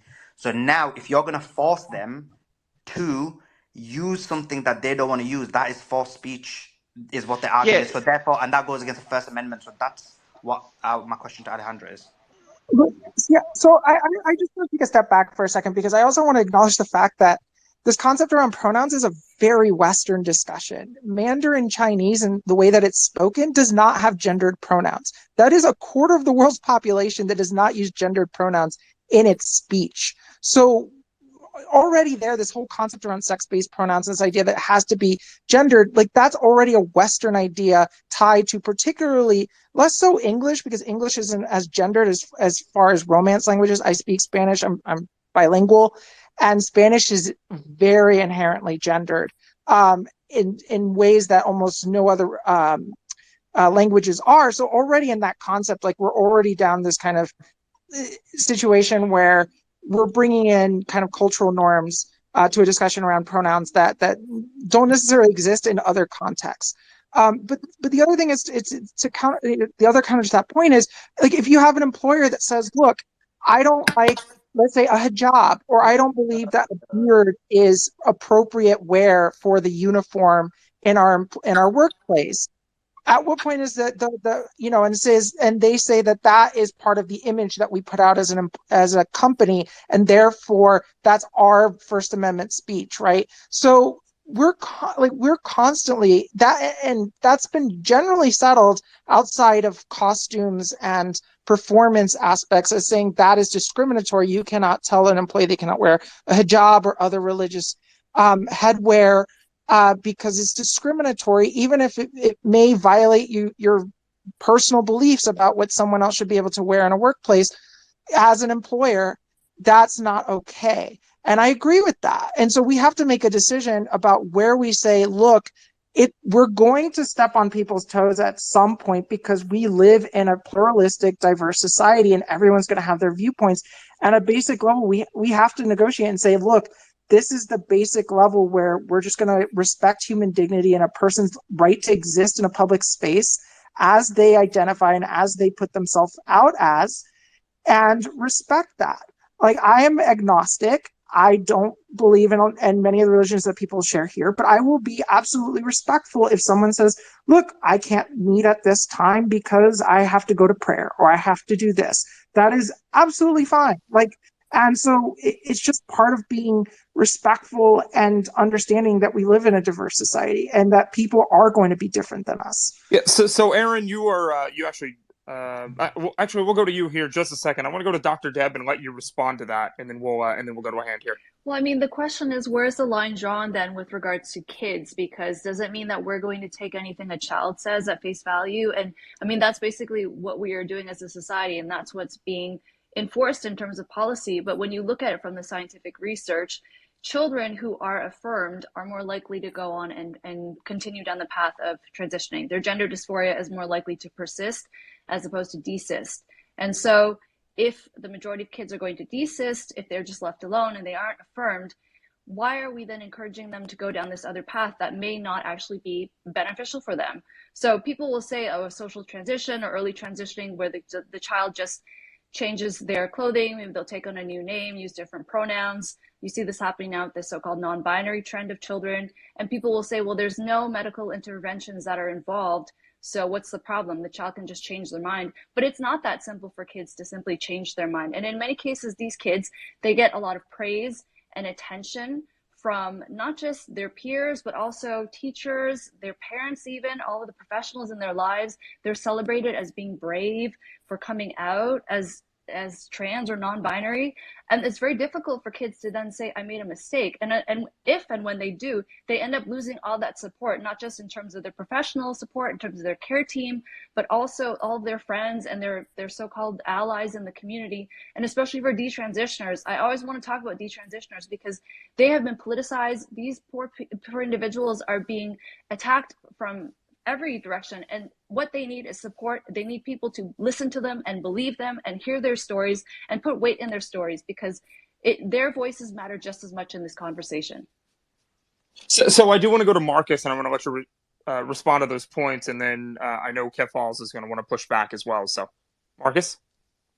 Yeah, so I wanted to respond to Ed, who said that what's so bad about affirming someone's pronouns, like if because they might kill themselves. And it makes me sick to my stomach to hear that, because that's the biggest form of emotional blackmail, and it has nothing to do with transsexualism, just FYI. It's not the point of transitioning to make the majority scared to even have a conversation with us. It's the opposite, and it's not going to do anything good. That's why the LGBT acceptance is going down, because of talk points like that. I'm not for emotional blackmail. I'm for respecting cis people, which I hate that term, but I respect the majority of all people, and they respect people like me who are different. And yeah, that's kind of what I wanted to say. Marcus, I've just got a quick question for you. The numbers scared me. 40% attempt. That's a crazy number. I don't believe it's a true number, because they cannot even define what being trans is. So how are we going to make studies on transgenderism, whatever that means? Maybe it wouldn't be accurate, but like if you look at body dysphoria, for example, so it's gender dysphoria is 40%. Body dysphoria is sitting at a higher percentage, 50, 60%, unless things like anorexia, for example. So then if you compare to body dysphoria, gender dysphoria's numbers are actually not that high, and that's crazy. Then it would make me very, when you see someone that's anorexic and you know those numbers, you'd be very delicate. Like I'd do whatever, like I'd Google and see how I can talk to them and make sure they just don't. And again, that's me speaking from personal experience. I'm a very empathetic person, so I'd try to choose every word carefully, and I'd say things like, you'd say to them like, hey, even if you disagree, for example, you'd say something you disagree with, like, hey, no, you're not that skinny, you actually look great, etc., to make them feel better. So if someone strongly disagrees with using a certain pronoun, but if using that pronoun makes the other person feel better, it's like, Alejandra, would it, and Kefals, I will go to you, but just very brief question. Give me a thumbs up in the emojis if you agree. Like, would it make you feel better if someone did use the right pronoun? Actually, Marcus, to you. No need to ask others. Would it make you feel better if someone did use the right pronoun, Marcus? Can I make a point to what you're saying? If someone is so mentally unstable that they might commit suicide because they get misgendered, No, I think that would add up. I think it's one of many pieces. So not only because so you use the wrong pronoun and then they go. No, but well, that's what I heard, right? But generally, if that is the tipping point, this person needs psychological help, and it's not the other person, like the regular cishet, whatever the trans community wants to call them. It's not their responsibility. It's that person who needs help. And I think it's so twisted that we focus on, why can't you just respect people's pronouns? It's like, but why are they so aggressive when they get misgendered? Why are they so mentally unstable when they get misgendered? I will never, ever be mad or be mentally unstable because people call me she. That's not what gender dysphoria is. So yeah, of course I would be happy if people called me he, but people do call me he, because people use their eyes and ears whenever they talk to me. Kefals, I'd love you to respond to this because, like, if someone calls me she and people start treating me as a female, I'm a male, I'm born a male, etc. But that would bother me. So actually, Marcus, one quick question to you. That would bother me, and then we'll go to Kefals. If someone starts using female pronouns, yeah, constantly, and everyone's doing it, it would bother me. Now, obviously, I'm not a transgender, so I'm not sure if it's comparable. But shouldn't it be comparable if someone, you know, has changed their gender and now they are a female, or you're, for example, in your case, you're a male. So if people constantly use the she or her pronouns, wouldn't that doesn't bother you? You're pretty fine with it? And maybe does that make you the anomaly? And then we'll go to Kefals to answer that question as well. Marcus, you're muted, so bottom left corner. I'll call you back. Oh, sorry, what were you asking me? I was asking you, like, if someone constantly uses the her or she pronouns to me as a male, it would bother me. Now I'm born a male, etc. So it's a cisgender male. But if people kept doing this, so if people use the female pronouns for me, it would bother me. Wouldn't that apply also to transgenders? Or shouldn't it bother them if people constantly use the wrong pronoun? And then so I'll let you answer that one, and we'll go to Kefals. Well, the thing about it, we have a choice as transsexual people to be in a conversation. So if we're in a situation where we keep getting misgendered on purpose, we have the freedom to leave that conversation. It's actually pretty simple. And yes, I would get dysphoric if people were trying to be mean and called me she. But then again, I transitioned and I'm happy and I am not insecure, which is also a difference between real transsexuals and trans activists. I'm not insecure. So if people call me she, it doesn't really matter to me anymore. Like, it used to matter when I didn't pass, but now, like, it's okay. But I have the power to remove myself from an uncomfortable conversation if needed. So I love. Marcus, Yeah, go ahead, sorry, Sammy. can I ask? Because Marcus, you've made a distinction and you said that basically it's because you accept who you are and it's only trans activists who basically get upset. But wouldn't you agree that it just depends on the person? Everyone's different. It doesn't matter if you're trans, if you're male or female. Everybody's limit on any kind of comment or feelings is very different. So do you think it's fair to make such a binary statement? Not based on what we see nowadays with trans activists, no. I'll go to. So you think that the only people who get upset about being misgendered is trans activists, and you rarely get a transgender person who gets upset about this? Maybe Marcus, you've just got a thick skin relative to others. That's just guess. Well, I mean, I often make the distinction between fake transsexuals and real transsexuals, and I do it for a reason. And I'm not saying that all real transsexual, according to myself, of course, are thick-skinned and never raise their voice. But I'm just talking generally, real transsexual people, like people with chronic gender dysphoria, are normal people who want to fit in, and they don't want to be aggressive, and they are not easily offended as these trans activists. But the numbers, so I'll let Kefals and Alejandro reply, but the numbers are kind of show otherwise. That's why I'm kind of pushing on that a bit, Marcus, because again, the 40% is insane. Kefals and Alejandro, and then we'll go to Erin as well. Let you quickly respond. Of course. So I want to start by saying, like, I agree with Marcus on the one thing. I'm at a point in my life where I don't really care if people misgender me. I'm very secure with my own body and with my own identity. But there's a lot of situations, like, for instance, try to put yourself in my shoes when I was a teenager. I came out as trans when I was in high school. Every single day, I had dozens of students berating me for being trans, saying, "You're a man. Like, you'll never be a woman," just constantly mocking me, laughing at my face, getting death threats, having to change my route going home because of people threatening to beat me up because of being trans, having my cell phone number leaked by students so dozens of students could bomb my cell phone with transphobic messages.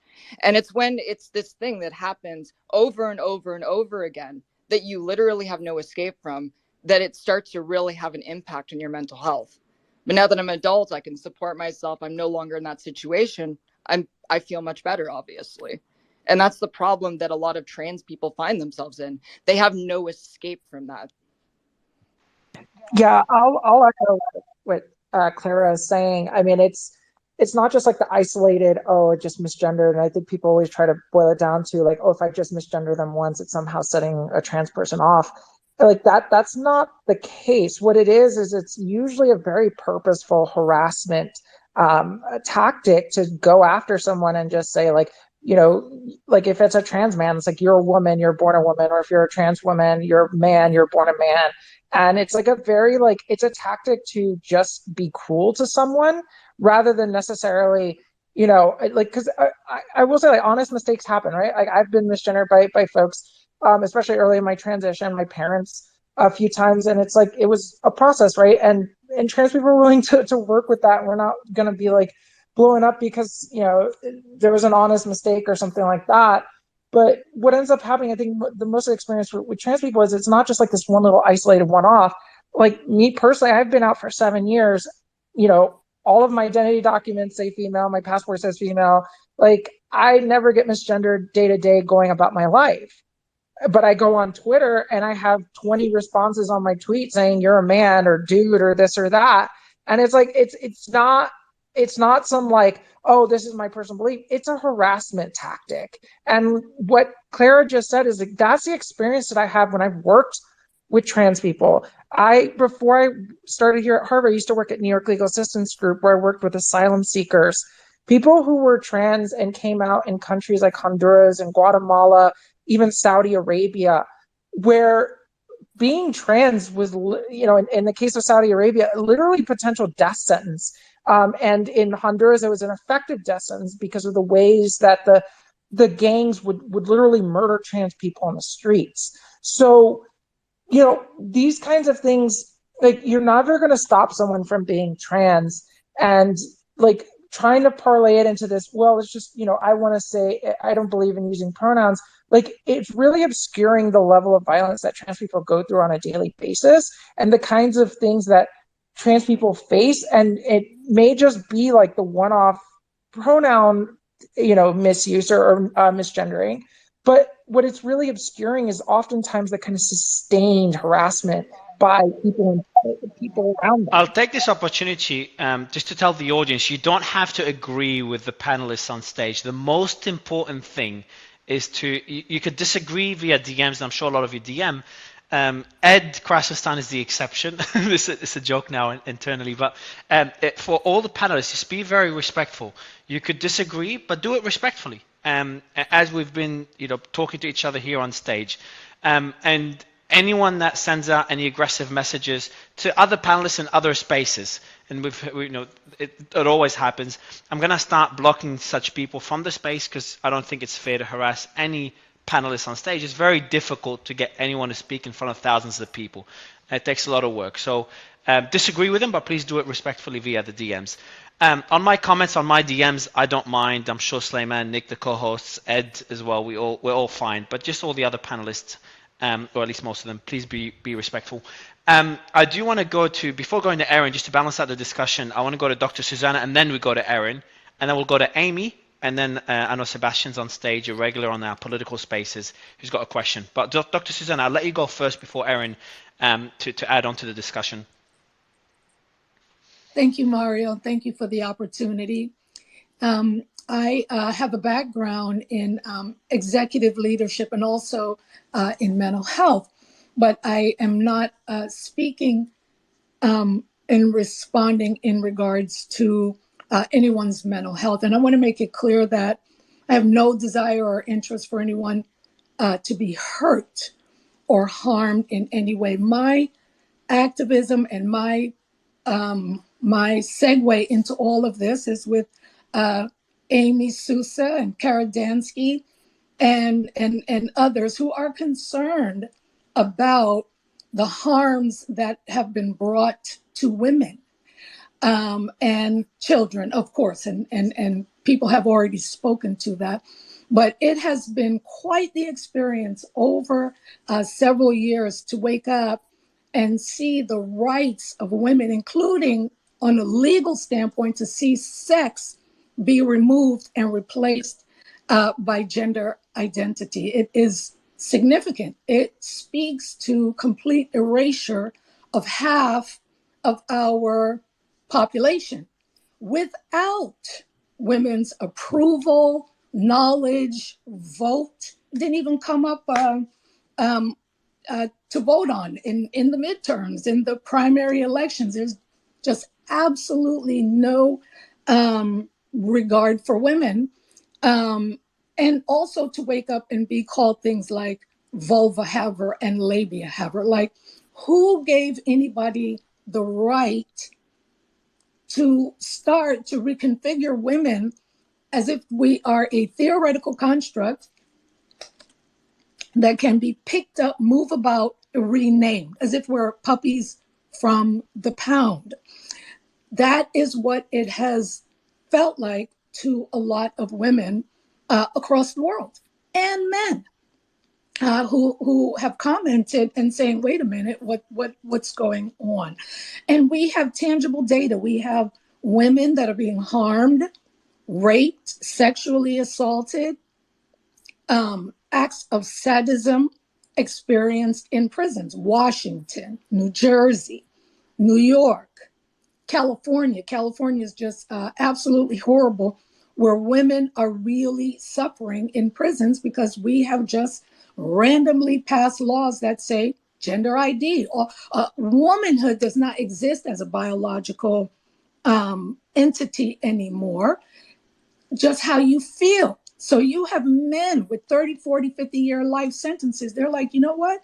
I'm going to go have some fun, and I'm moving on over to a women's prison, and then to spend the rest of my time. Dr. Susanna, would you say that kind of defeats the whole argument of gender, someone being able to choose their own gender, or do you think that the laws were passed too quickly, that they didn't take such problems into consideration? Well, they should have never gone against half of the population that way. If you make a decision about an ethnic group, let's say women were an ethnic group. I say this all the time, we're Womanians. If women were an ethnic group and the decisions that were made that have been made about women, it would be shocking. People would be shocked at, oh my goodness, I can't believe that they've made those laws erasing that ethnic group. So that's like a little bit of a visual. Dr. Susanna, can I ask you a question? I'm not understanding your point about this going against half the population, because men transition into women and women transition to men. So how is it specifically going against women? I'm talking about, well, it's women are the ones being raped in prison. Little girls are the ones being raped and assaulted in bathrooms. Women are the ones that are losing out on their scholarships. Women are the ones that are losing out on federal and state contracts because men are able to ID into contracts, where they get, extra points and things like that in their federal and state contracting applications to be providers. Half of the population is women. So all of these things, if you call me, if you call women a vulva haver, that's women. If you say that you can come into a prison because you feel like it, that's an affront towards women. If you now some gynecologists are calling women tissue, and all of these different things, women did not approve of this, and women across the nation and across Western culture is feeling it. Everybody's feeling it. Yeah, Kafals, can I ask you a question based on that? What would you define a woman as? What is a woman? Oh, God. I would ask Matt Walsh, since he's more of an expert on that one personally. Well, that's why I'm asking you, because I think it would be important feedback. I would personally like it if you could ask Erin instead, because she's really wanted to talk about this. I was gonna jump in as well, Nick. I wanted Erin to speak after Suzanne, and I know this is, by the way, I know that was that's actually a tricky question because I heard it in one interview, Nick, and I think the Okay, reason well, it that's becomes not what I tricky was is actually when. referring to, but Well, that's fine. I would just like to respond to that, and then I'll I'll shut it Just down. very briefly, Dr. Suzanne, because I do Very, want very, Aaron to jump and in then and shut it down. and answer Nick's Just the questions. fact that that question comes up is egregious towards women across the world, across Western culture. Just the fact that you say what is a woman is completely egregious. Under no circumstances is this question being asked about men, and under no circumstances are we able to reposition men like a rug or a piece of carpet the way that women have been reconfigured. And I'll go off, and thank you so much for this space. Absolutely. Thank you Dr. so much for Suzanne. being here. So Aaron, hopefully you can give us some insight on that question. How do we? Because it seems like there are two factions to this, right? There are people that fight for women's rights, and there are people that fight for the ability for trans women to be included as in the same category as biological women. So, and I do think that's an important question. If you could give us some insight. Yeah, hey, thank you for having me on. God, I've got a lot to talk about here, but this has been really great listening to you. So I'll first off just start by saying I'm not trying to define who Dr. Vierling is, just like I don't expect her to define who I am. I think that this discussion about identities erasing womanhood or like trans people erasing womanhood, they remind me very much of a long time ago whenever we had, the whole gay marriage debate. And like a lot of this is recycled to me at least. That whenever if we allowed gay people to marry, suddenly that would erase traditional marriage and make other people's marriages less meaningful. And I don't think that that's the case. I think that a lot of this is kind of panic mongering, and I know that we've gone very far into like a totally different track from where we started. Like with pronouns and stuff like that. And I had a lot that I wanted to say about the whole pronoun issue, but I think we've kind of veered into just like womanhood and what that means. And well, no, you can definitely answer that question a little bit because what if somebody is being called a woman, if they prefer the she/her pronouns, I think that we're still on that topic to an extent. Yeah, So, no, absolutely, and I can jump into this. Aaron, Nick is getting defensive. Nick, don't worry, man. We're on the space going well. We're on topic. Oh no worries. I just wanted to make sure. No, I wouldn't. Okay. I just wanted to make sure that I was covering what you would like me to cover. And so, whenever it comes to like being a woman, being a man, being the gender that you identify as, I don't think that these things give themselves up to very pithy definitions. I think that people are complex beings. Society is a complex thing, and the way that we relate to one another, it depends on how we relate to these concepts that evolve, and that evolve to account for the variety in the human experience. And so, me, I myself, I move through the world as a woman. I get gendered properly everywhere that I go, as far as I can tell. And I know that many people don't have that chance to get gendered properly. And to kind of bring this back around to what we were talking about at the very beginning, Mario, you mentioned high suicide rates. You mentioned like 40% suicide rates and such. And there has been so much research onto just the mere act of somebody being able to be seen and be treated the way that they want to be treated, especially a transgender person. When a trans person having their pronouns used can lower their depression by 71%, and that 40% suicide rate that you mentioned, it lowers by 65%. This is in the Journal of Adolescent Health. Anybody listening, go ahead and look it up. Chosen name use is linked to reduce depressive symptoms. And so, the last thing I want to say is that we were talking about forced speech and compelled speech and things like that. And I track what I do. The reason why I was invited onto this space is because I track legislation moving across the country. And let me tell everybody something. The only legislation that's out there right now dictating how you refer to somebody in terms of pronouns are bans on using pronouns. North Dakota HB 192 would have fined people $1,500 for using non-biological pronouns that were not associated with your DNA.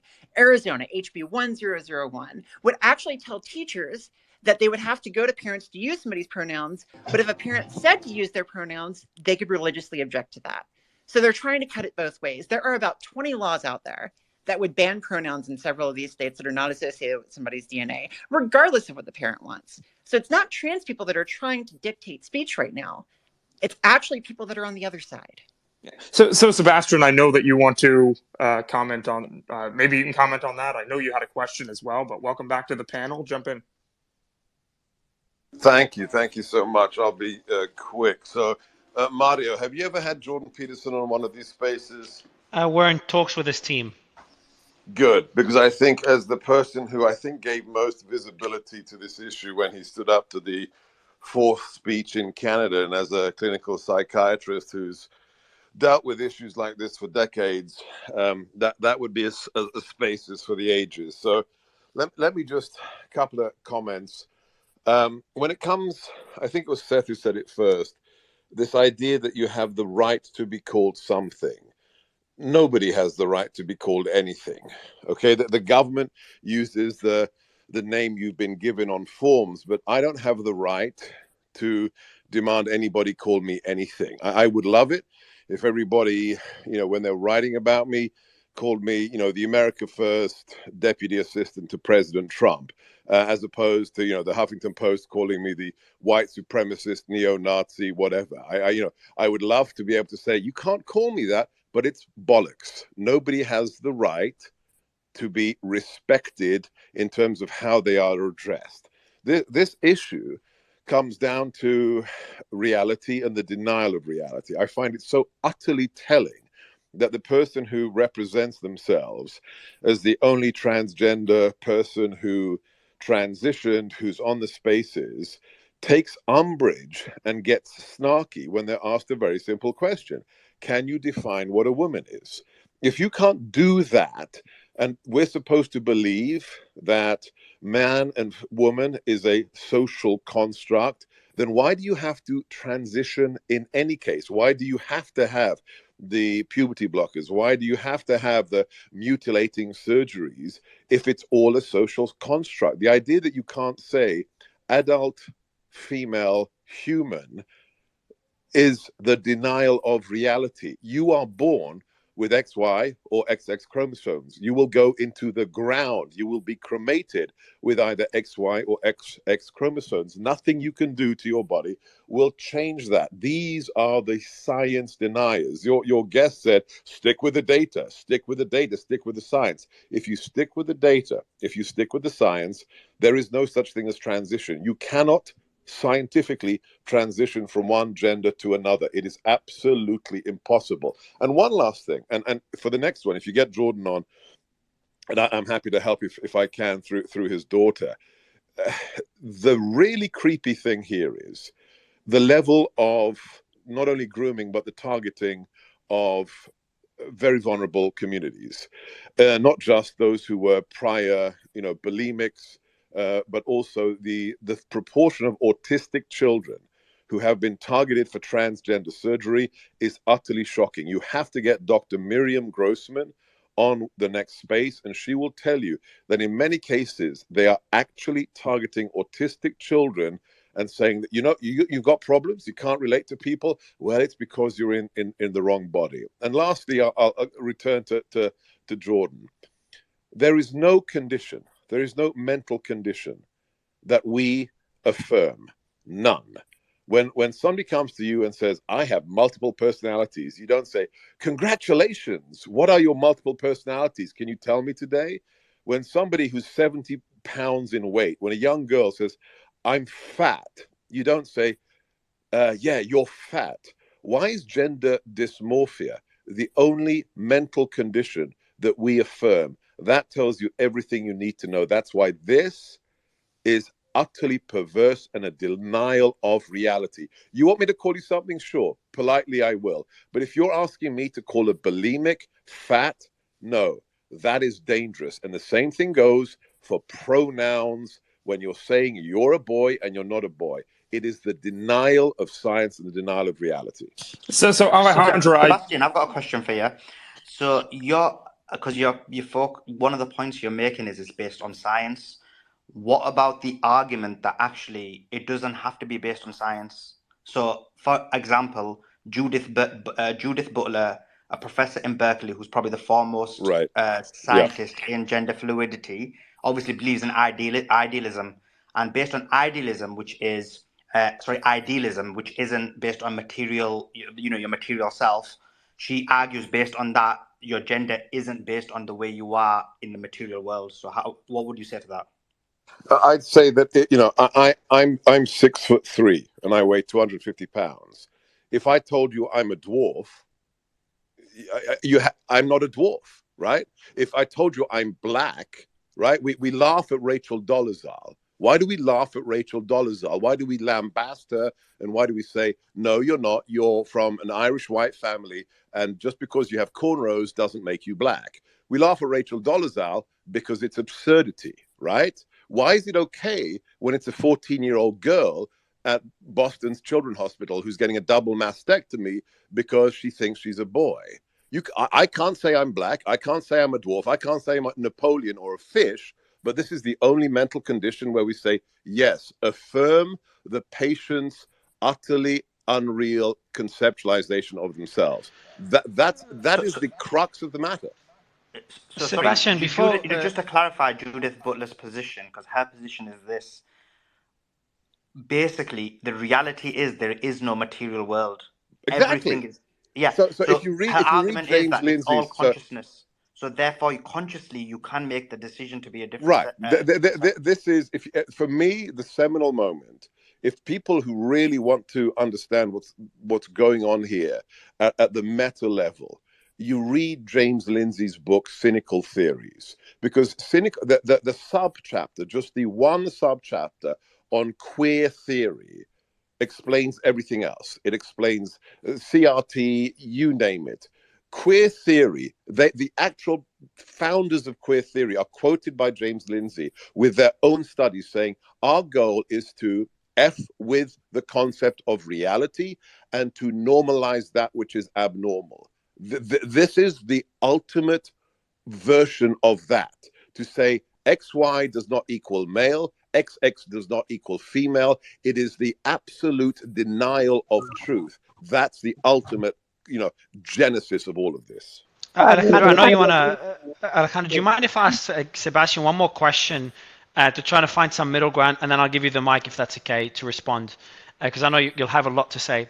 Sebastian, you did say one thing is that if someone asks you respectfully to use a certain pronoun, you will out of respect. So first, I just wanted to point that out, which is finding middle ground within this argument.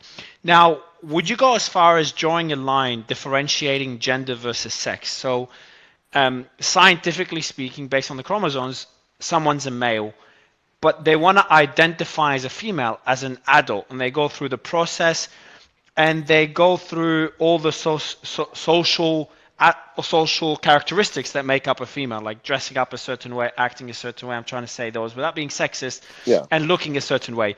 Would you draw a line? Would you be okay in differentiating sex versus gender? I'm not saying going as extreme as forcing people to use a certain pronoun, but just at least saying these things could be different, gender versus sex. No, this is the canard. This is the slippery semantical tool that was used to smuggle in these concepts originally. Look, all of us know, the tomboy girl when we were a kid, the tomboy girl, who became an absolutely feminine stunner. Ask the gays against groomers. Why is it that a large chunk of the homosexual community has absolute huge issues with the transgender extremists? Because in many cases, what's happening right now is they are transing away gay.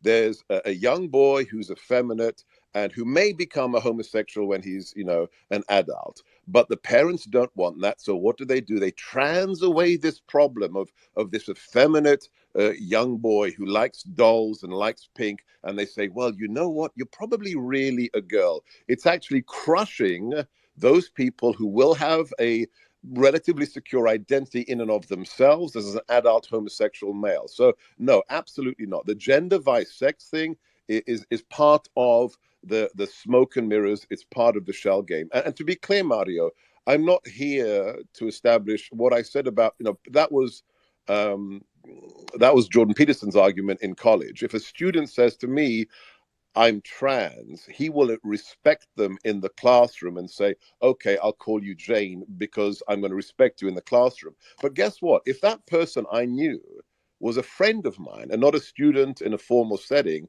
I probably would not recognize, and not because I'm a cradle Catholic, but because I do not want to feed into the mental condition. It's like if somebody is a bulimic, I'm not going to say, yes, you're fat and you weigh 70 pounds, because I'm not going to feed that person's psychological problem. I'm not going to do that. It would be wrong. It would be immoral for me to do that. So, in a certain setting, maybe in front of other people, so you're not embarrassed. But when it comes to my moral life, I am not going to affirm somebody who's a psychotic, a narcissist, multiple personalities, a schizophrenic, or a bulimic. It's absolutely wrong. And the same thing goes for gender dysphoria. I don't want to embarrass people. I don't want to shame people, but I will not feed into a mental condition.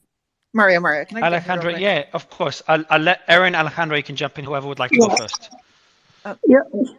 First off, I just want to argue this conspiracy theory that's just insane about somehow we're transing away the gay. It somehow belies Ask gays against groomers.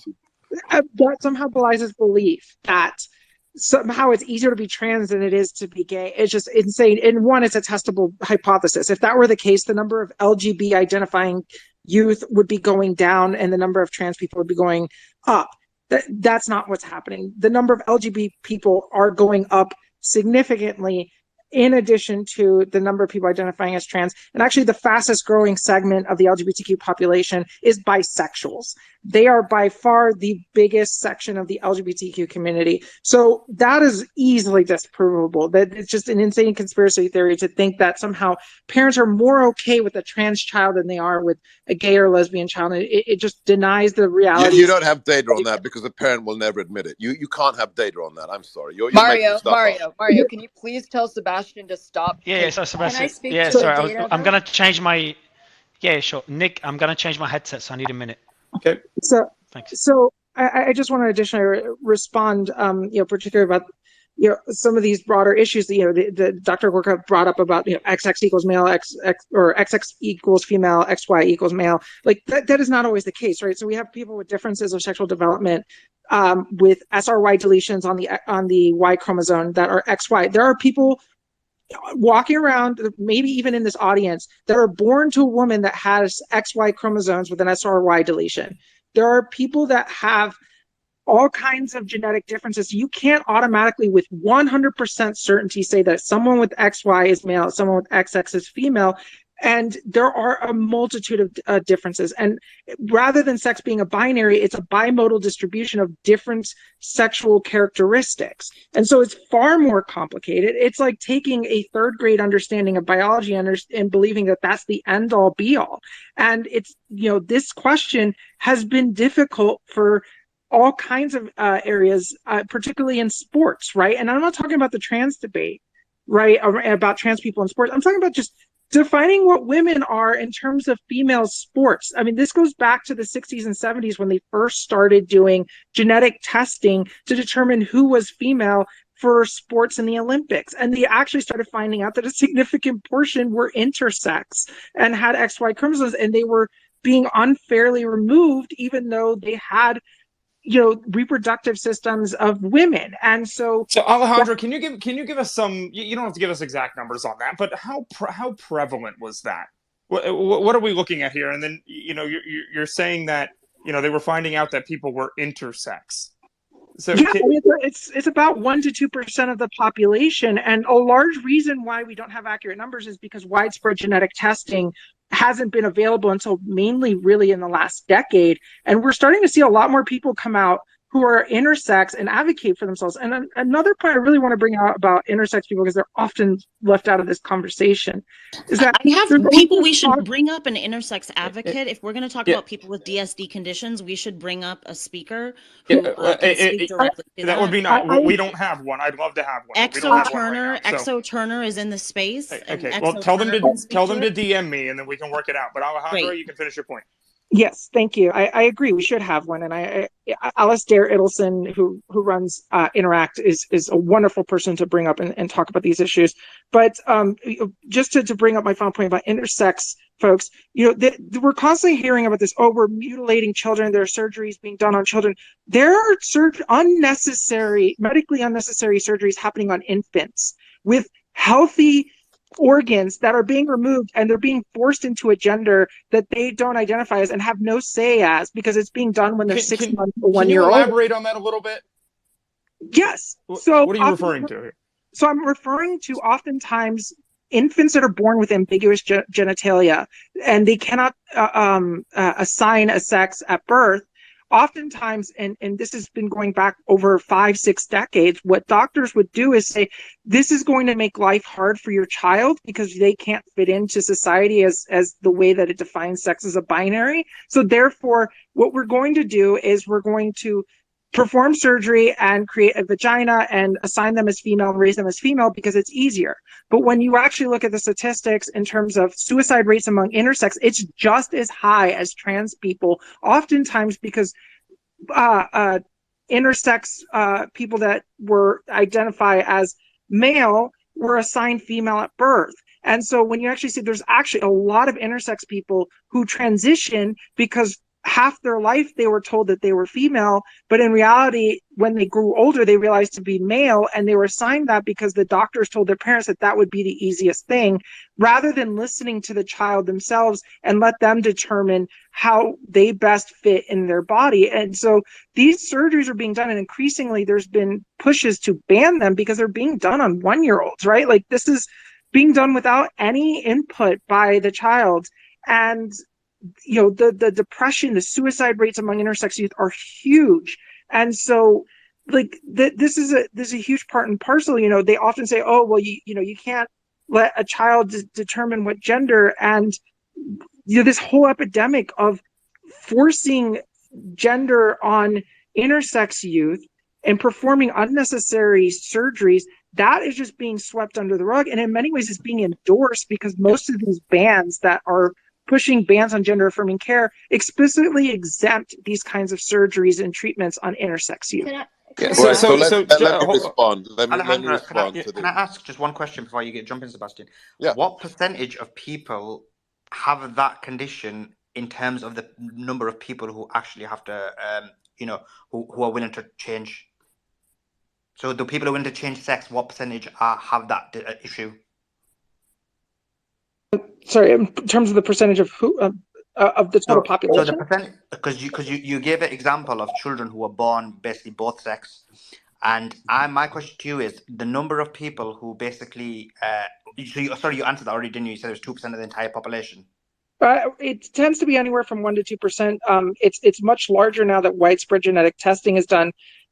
Earlier estimates were based on observations at birth with ambiguous genitalia, but as we understand now, differences of sexual development occur in all manners of different ways, and oftentimes don't even present themselves until much later in life. There's actually a community in Dominican Republic that has they're called huevedoses, which means like it's a euphemism for like testicles at 12, meaning they're raised as girls because they have this condition, and then all of a sudden at 12 years old, their testicles descended and they actually.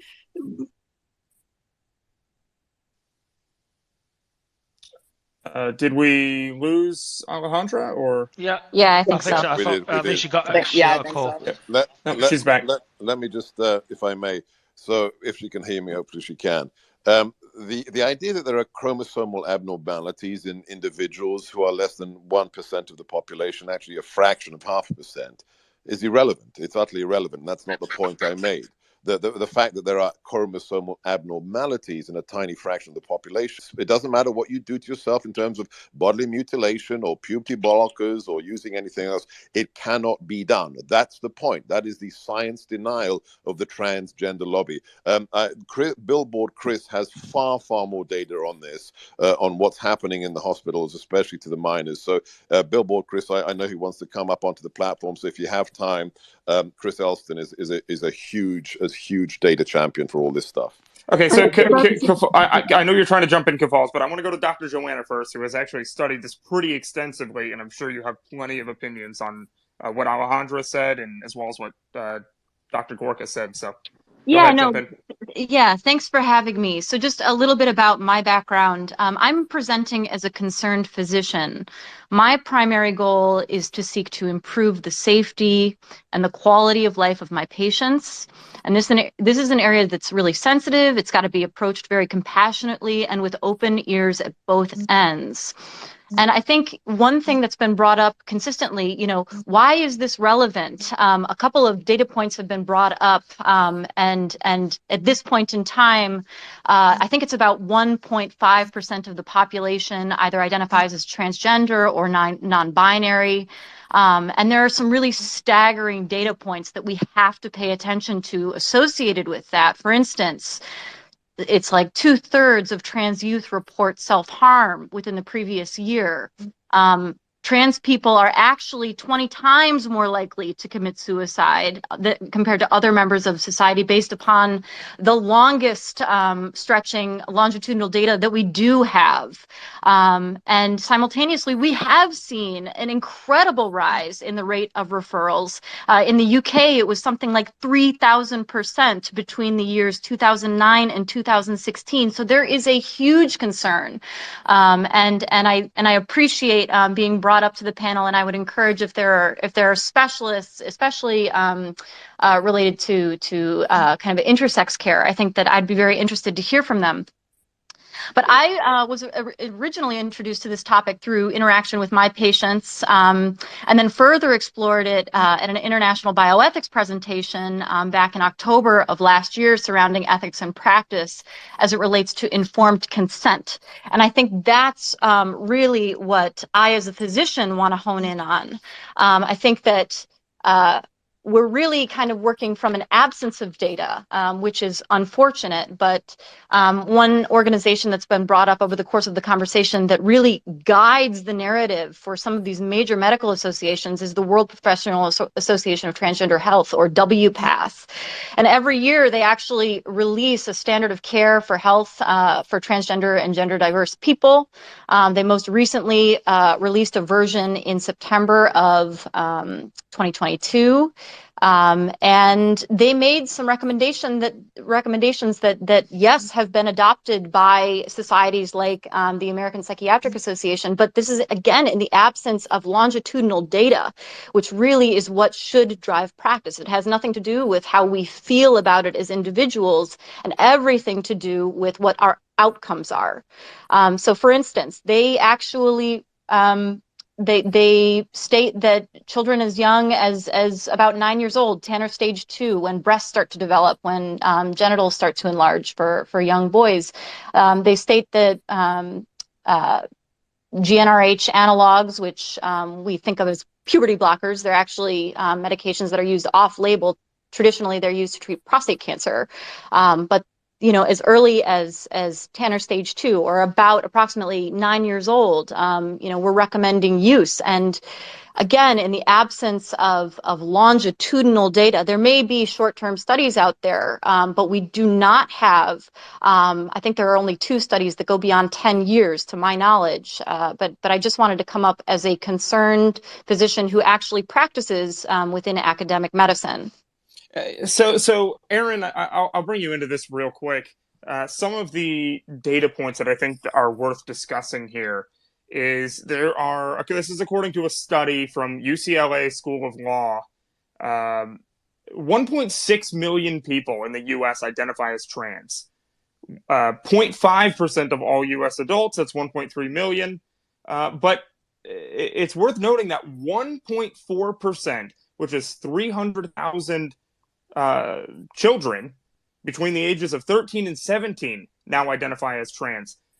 That means 20% of the trans population are children. I'd love to which jump is in on here. Who was that? Yeah, no, Aaron. Yeah. Me. I would love to talk about this. Yep. And in fact, and 5 years ago, that number is half of what it is today. This is such a good thing to talk about, because look, we started this conversation talking about suicide rates. And even the previous doctor just now spoke about the high suicide rates. I want everybody to go into Google Images and type in survivorship bias. Look at the picture that comes up. You're going to see an airplane with lots of dots on it. That's because back in World War II, they were sending airplanes over Germany, and the ones that came back, they noticed where the bullets were hitting. The places where the bullets were hitting, they decided that was where we needed to put the armor. In reality, those are the planes that were coming back. Those were the planes that survived. The armor needed to be on the other places. You're seeing that with this as well, because these high suicide rates have managed to manifest over this long period of time. You see older populations with very few transgender people, and you wonder why.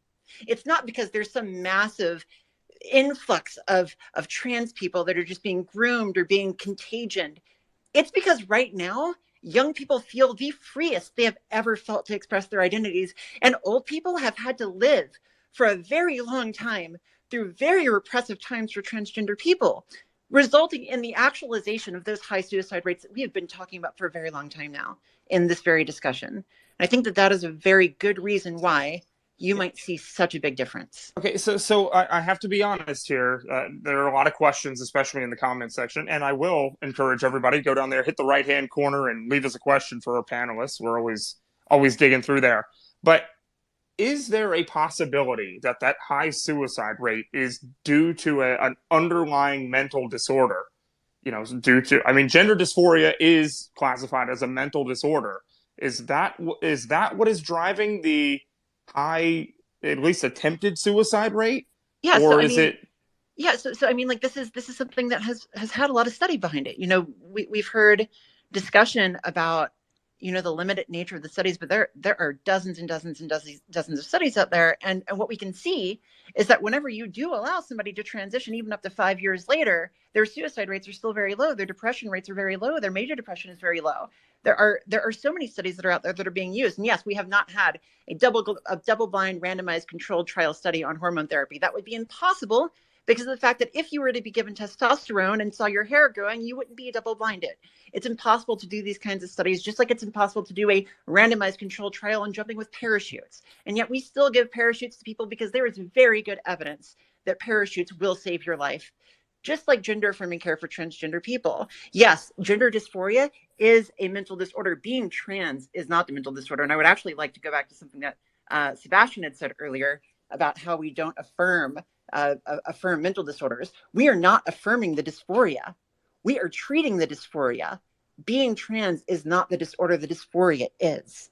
And transition is scientifically recognized by all of these medical organizations as the best treatment. And I will close with one more point. If you out there disagree with this and you don't think that this is the best treatment for you or for your kid, that's fine. But in America, at least, we value the patient-doctor relationship and the freedom to make that decision and to make these medical decisions as long as they go with best practices for yourself. Yeah, and we have 22 bans out there that are attempting to end that. So we'll quickly. I saw you try to unmute Marcus, and then I got to go to Dr. So right after that. She's been waiting so patiently, and I really want her opinion. So Marcus, go ahead and jump in. I'm so sorry. It's just because I have to go now. Oh, okay. The time difference is crazy. So, but we have Bug Angel and Sarah, who's amazing. So let them speak. And yeah, thank you for having me. We'll be on. here for a while, just in case you can't sleep and want to come back. So great. Thank you. Thank you so much for having me on. Cool. Awesome. Dr. So, go ahead. Hi. So, okay, there are a couple of things I want to address. So, number one, the idea that it's a myth that gay children are being encouraged to identify as transgender or non-binary instead of being gay. I hear from my colleagues in the field who work as clinicians with these patients very, very often that there are parents coming in who say they do not want a gay child and they would rather have a transgender child. They'd rather transition the child because, again, they don't want to have a feminine son or a masculine daughter. And if you talk to detransitioners, they will say that for some of them, the reason their decision to want to transition or live as the opposite sex, especially for masculine girls, is they feel they'd be more easily accepted by society living as a man as opposed to being a woman who is sexually interested in women, which I think is wrong. And also, does anyone really believe that 20% of young people are LGBT plus?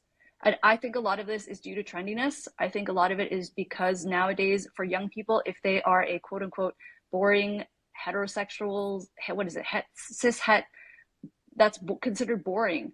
And so they want to be exotic. They want to have a different, that's why they're identifying as one of these other millions of genders that don't exist. And in terms of bisexuality, again, there are more women identifying as bisexual just because that takes them out of the boring straight woman camp. So I think it's important for people to be able to talk about really what's going on. Care is not going to be useful to somebody or to a patient if physicians and professionals and clinicians have their hands tied. Also, this idea of I mean, I hear from so many intersex people who want to live in the binary. They do not want sex to be considered a spectrum. And it's crazy to me that so many people just want to live their lives.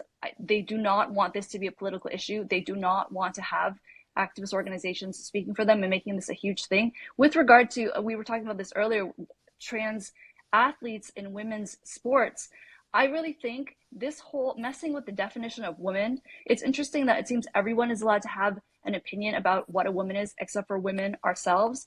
So women are people who produce eggs. That's not to say that trans women don't deserve respect and equality. But when you start telling women that they are not allowed to say who they are and they have to refer to themselves as menstruators or pregnant people or birthing people, and this also, I don't think it has to be seen as disrespectful toward trans men either. So there are so many of these issues. Yeah, so let me ask you about that point real quick, if you don't mind, because right now, what it's showing, there was a Gallup poll that was released back in 2022 about what Americans think of whether or not trans women should be able to participate in biological women's sports. Obviously, this has been a really heated issue in the United States.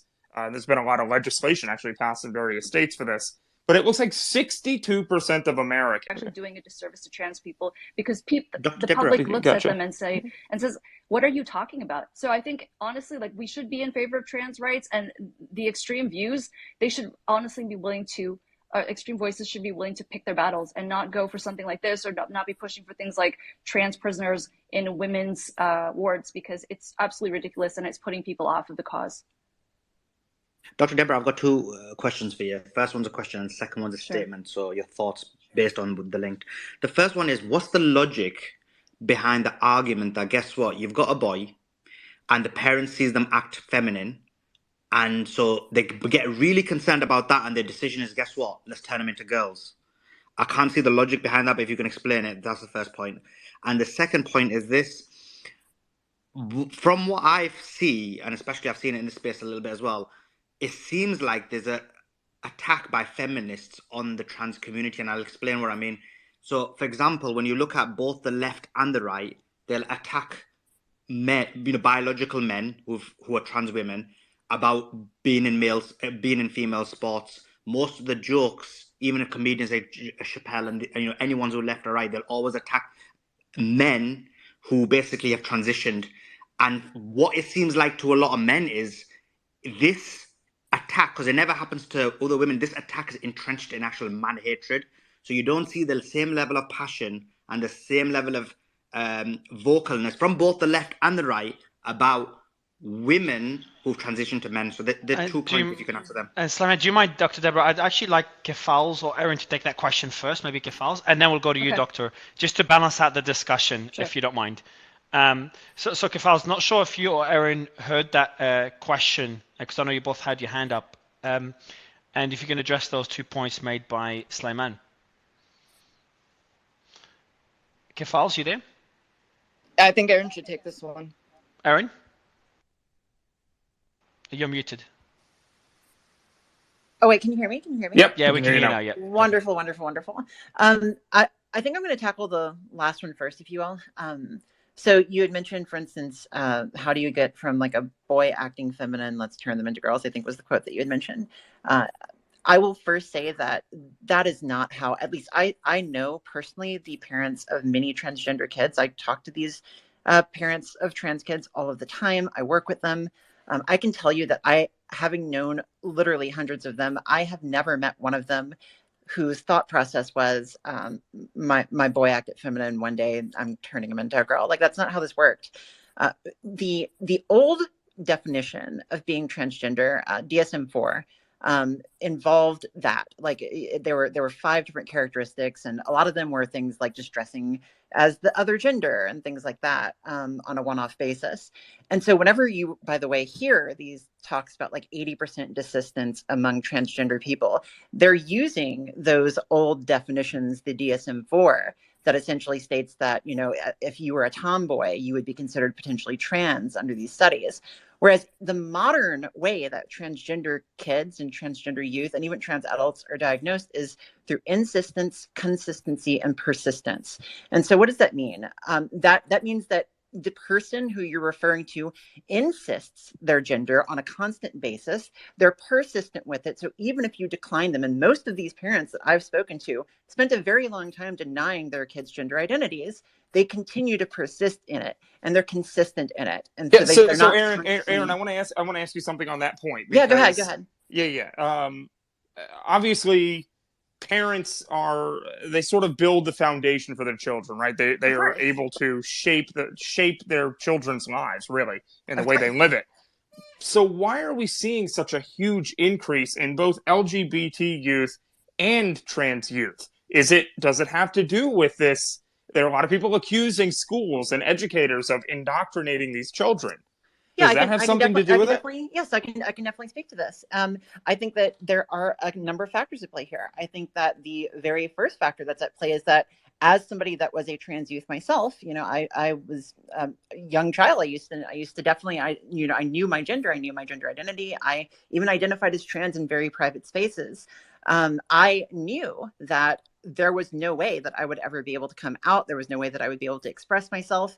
And I never was counted in these old numbers. So, you know, whenever we're making comparisons and we're looking at comparisons to 5, 10, 15, 20 years ago, things have changed. The attitudes in society have changed towards acceptance. And even 10 years ago, even 5 years ago, there are many places where if you would have come out as a trans youth, your parents would have potentially beat you, or your parents would have entirely denied you that. Whereas now, parents are more willing to listen to trans youth. I would also say that the environments are more accepting. People are allowed to express their gender identities differently. And in terms of going back again to insistence, persistence, and consistency, in the past, whenever these studies were done, they were actually treating people like tomboys as being trans. And of course, tomboys do not necessarily transition, but tomboys will not insistently, consistently, and persistently tell you that they are boys and consistently do that on a daily basis for a very long time. So I do want to just cover that myth that there's this idea that people are just transing people out of left field, and that like somehow these kids wake up, they put on a dress, oh, you're a girl, let's bring you into the doctor and give you the chop. That's not how this works. Yeah. So I am going to circle back to you here after this question, but I do want to bring in Buck. I know you've been waiting for a while, and then Amy, and then we're going to bring you in as well, Amy. So could I could I just respond to the question that was posed to me? Quickly, okay, please, so quickly. Just in terms of why parents are transing their gay sons, it's because those parents have very traditional views of what a man should be. So if they have a feminine son, they rather that son, they have an inkling of a sense that little boy is going to grow up to be attracted to men. If that little boy transitions to female and grows up to be attracted to men, then she will appear to be a heterosexual woman as opposed to a gay man. And then in terms of... But Dr. Deborah, isn't that against traditional values anyway, if they end up doing that? Transitioning, well, because they're being given so many accolades by society right now that I think that outweighs the fact that maybe they would rather just leave the child alone, but they would rather have that child look social, quote unquote, socially acceptable than to be gay. And then the point that you're asking me about why feminists typically go after, I mean, I don't want to speak for feminists, but why they typically go after trans women more so than trans men. Number one, I have to say trans men, by and large, you don't see trans men demanding all these crazy things in terms of who's going to be going into whose space and who's going to be competing in which sports. And then secondly, I would say, because a lot of this is being driven by autogynephilia, which is a paraphilia. This is an unusual sexual preference. This is one of my areas of expertise when I was in academia. A lot of this is due to people finding it sexually erotic to think of themselves as having the body of a woman. And I don't think there's anything wrong with that, but I think we need to talk about that honestly, because again, you're seeing a lot of young people who are going down this path because they think because they have these feelings, this means they must necessarily live as the opposite sex or as a woman, and that's not necessarily going to be the best thing for them. Can I say Dr. 5 I That's really want absolutely to say something, disgusting. but I haven't. Sorry, Dr. Deborah. So Dr. Deborah, Dr. Deborah, isn't sports just one example? Because if you look at comedians, they'll go after trans women much more than they'll go after trans men. If you look at, for example, any kind of newsworthy situations, they're always about that. And and even the bathroom situation, or trying to protect children, there's always this argument that trans women, we need to protect our children from trans women, but then they don't say the same about trans men. And the significant amount of data showing that most child deaths are caused by women. So why is it this focus is about trans women as opposed to trans men? Well, because it's not just about sport. It's in all avenues. Is it entrenched well, I in mean, man hatred?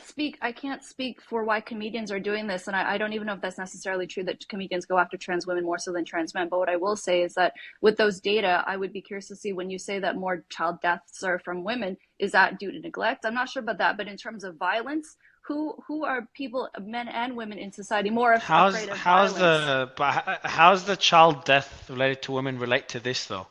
How it's related is this, because one of the main arguments that we've heard in this space is we want to protect our children from trans women because they can abuse our children, or they can do things to our children. No, Well, so guess not what? trans. It's protecting children from the argument is protecting children from the quote unquote indoctrination or having too much influence. It was about rape, and it was about sexual abuse and these type of things.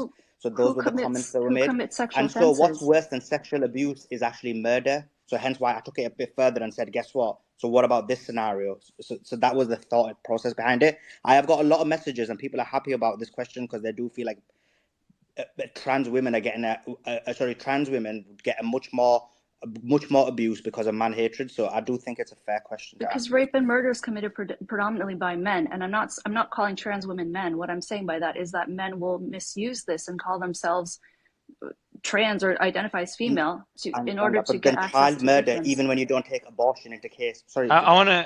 So I abortion want into consideration is by women. So Okay, that's the Falz, argument. I saw you say that's disgusting earlier.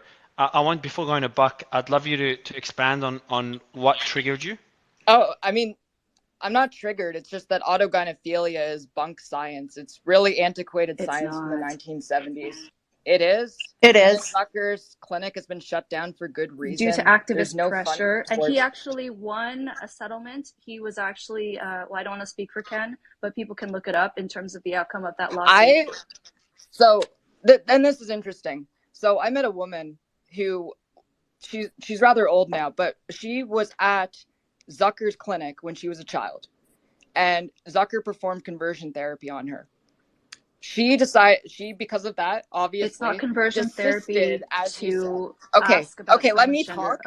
Okay, let me finish. Okay, I'm just not. used I'm to not getting letting you interrupted, defame even my though this colleague. entire space. Well, Dr. Deborah, I'll get you in right I'll after. make sure. Yeah, we'll make sure you correct the point, Dr. Deborah. Go ahead, Kefals. It's assist therapy, conversion therapy, whatever you want to call it. They ended up going back into the closet, and they lived until the age of 40 and tried to take their own life. And then after that decided, I'm going to just transition. Like, this is an abusive therapy. There's a reason the clinic is shut down. And the whole thing of autogynephilia is really silly. Like, do you have a paraphilia, Deborah, if you look at yourself in the mirror and think you're attractive? That's insane. Kefals, let me jump in here. I want the audience to know that autogynephilia is a male's propensity to be sexually aroused by the thought of himself as a female. So let's be clear on that. Dr. Right. Deborah, go ahead and respond. Women do not get sexually aroused by putting on their clothing in the morning. Women do not get sexually aroused. They don't bring themselves to orgasm by thinking about women's underwear or by thinking about taking women's birth control. You're telling me women never dress up to be sexy? Do women get sexually aroused by the idea of doing laundry or by the idea of riding a girl's bicycle? These are all things that are documented in the research literature. And I hear from people with autogynephilia all the time who thank me for talking about this because they say, I had these feelings. I had no idea what it was. I can't find any objective information about this. All the scientific papers are behind paywall. Thank you for talking about this because it makes me feel more normal and it makes me know what it is that I'm dealing with. I do, Gefals, Doctor. I do want to go to Buck, if you don't mind. Yeah, Buck Angel, good to have you. Great. Okay, I'm Thank you, like my getting friend. interested quite a Thank you lot. for having me. I really appreciate you having me here this evening. So, because I'm here really because I never see trans male voices in this particular conversation. And if you all notice, you'll see that predominantly most of the people speaking here are trans women, and predominantly most of the conversation really does revolve around trans women and what is a woman. So today I am here because I am a biological female who transitioned 30 years ago to live my life as a man or to walk the world looking like a man. I am very aware of my biology. And in fact, if anybody knows me, I speak up about my biology constantly because for me to deny my biology would be to deny transsexualism exists. The reason I transitioned is because I was not assigned anything. I was born a female. I was not comfortable in that space. I got a diagnosis from a doctor who called it gender dysphoria 30 years ago, and I moved forward by using medical intervention in order to look like a man. I have never denied my biology, nor will I deny my biology. Now, that being said, that is a very important part of my story. I do not speak for anybody else. I am not here to speak for anybody else, but what I am here to say is this. I believe that women, biological women, are being spoken over, are being talked down, are being on some level eliminated in a space because certain other people feel that they know what a woman is. And I'm Can here you to do tell that for me real quick, please? I will do that for you right now, my friend. Adult female, born that way, has a uterus, gets a period, has all the things that a biological female. That is not to say that trans women do not exist. They exist 100%. And all the trans women I know are very comfortable with the identification of trans woman. This whole nonsense would be completely eliminated. And I'm going to go back to why you don't see trans men so much in this conversation.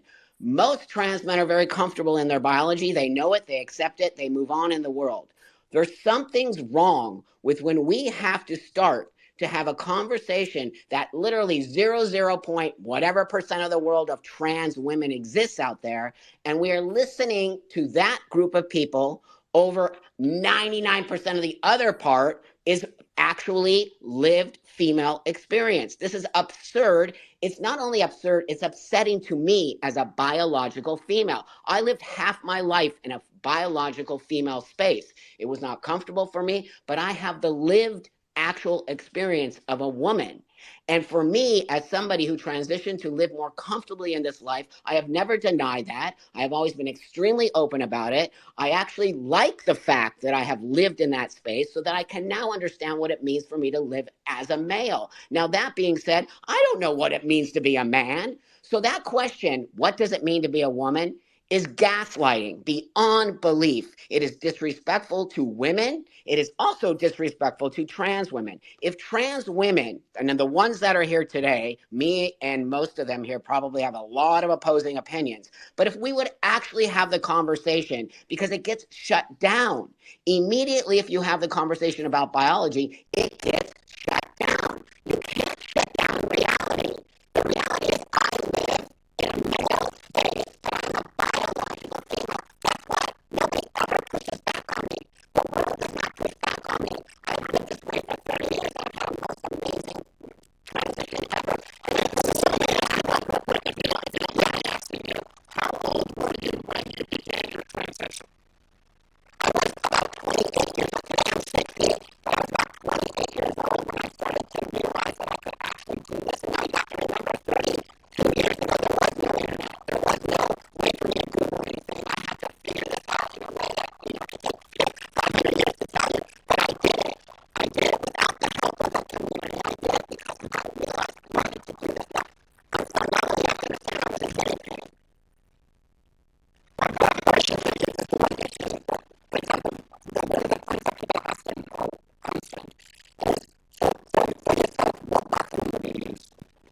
found is You a male see, even bathroom or that. a female bathroom. So that question, okay, for me, I can handle it because I'm so old now and I have such thick skin, nothing really bothers me. But that being said, obviously, come on, let's just be real here. Look at me. There is no way I'm going to use the female bathroom, and no woman would ever want me in the female bathroom. I'm respectful of that. I got to this space in my life by being respectful of male and female spaces. I never want to take over a man's space. That is not why I'm here. I want to coexist in a male space. But what I see from many of the trans women activists who are out here, they actually want to take women's space. You Buck, don't you'll need to say take a anything to space. make money. I know So you. No I one's do, talking to you. I No one's talking to you. all right, so You, Buck, you block her. Don't you dare I'm not talk to blocked. me like that. I'm not talking to you. Buck, Slyman, hold on, Yeah. hold on, everyone hold on. So Buck, this is going to be an interesting line of conversation. So would you differentiate between sex and gender? Here, that's a great question, and I'll be honest with you. Today, now, no. I think they're exactly the same. I would have said prior to where we are today with questioning what a woman is, I would have said, I get it. Gender can be something socially constructed, or you can pick it. But I think today, because you like, for example, I'll let you finish, but I'll tell you, and sorry to interrupt, just want to go back and forth a bit. That's okay. Like, for example, you said you'll use a male bathroom because you respect, and you said, like, look at me. Because I look at you and you look like an incredibly buff, great looking man with an incredible beard. And then you've got the suit on. So you made a really good point by saying that. So can I make the argument that your gender is male and your sex is female?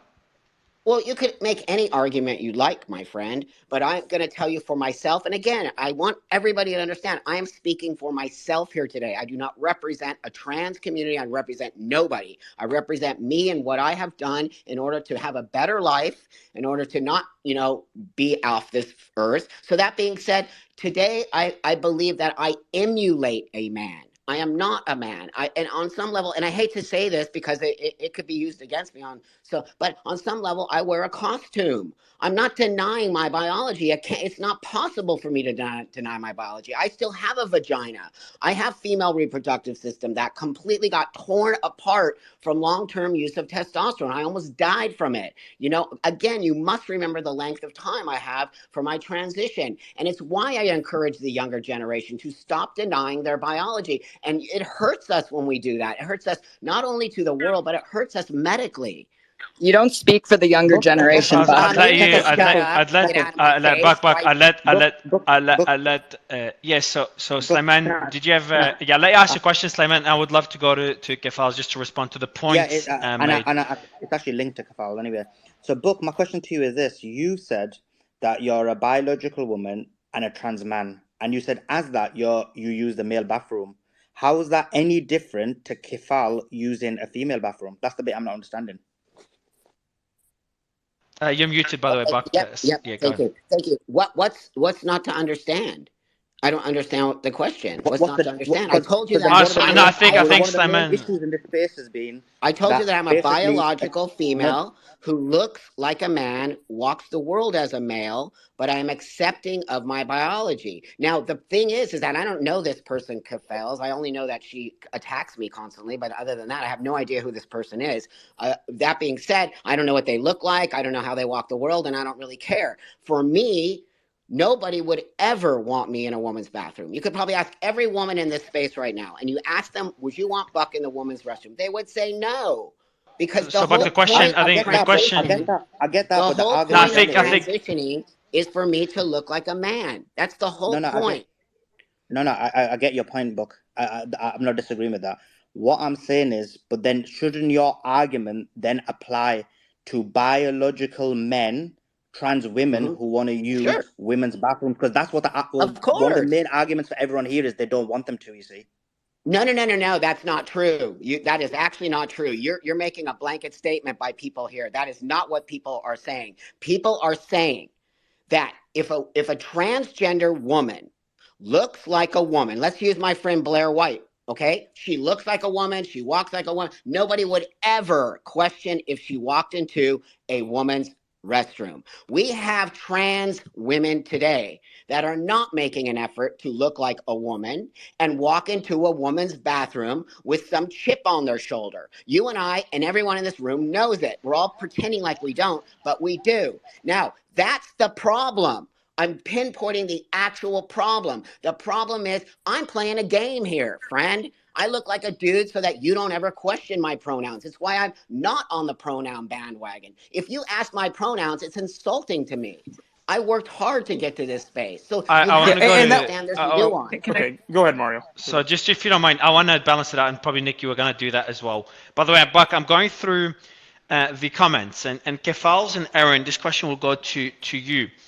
I'm going through the comments and seeing a lot of the emojis as well, reactions on stage and in the audience, and a lot of people that are against educating are against transgenders and the movement. I understand I was born biologically as a woman and transitioned to a male. Now, I would say he's kind of, he did make the argument that he initially differentiated between the two, but now he puts gender and sex together. But the way he's approached it, what are your thoughts, Aaron and Kefals, the way Buck approached the matter?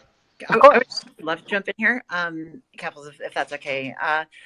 So there was a number of things there that are just really important to cover. I think that you asked Buck a really good question whenever Buck started talking about still using a male restroom, and you pointed out the fact that that kind of sounds a little bit like gender.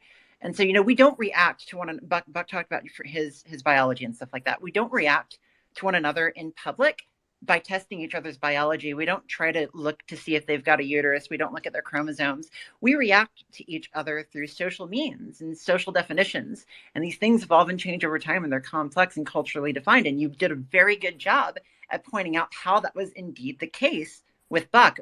In terms of, but I actually want to go to what Buck had said at the end there and kind of touch on what you just mentioned.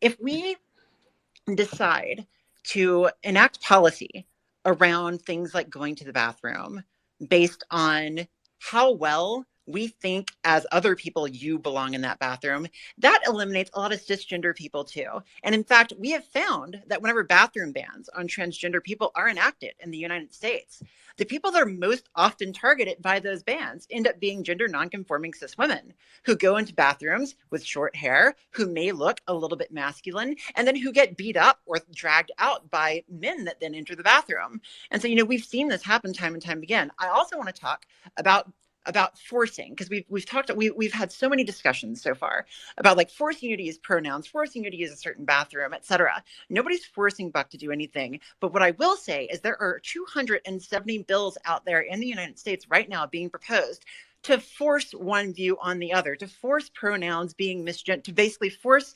biological pronouns, quote unquote, is actually in some of these bills, to force trans people into a different bathroom, to force trans people to not be able to get medical care that they need. And so can you go into a little bit more detail on that? Because that seems like a pretty blanket generalization of what these bills may or may not be. I talk about the bills. Oh my God, yes.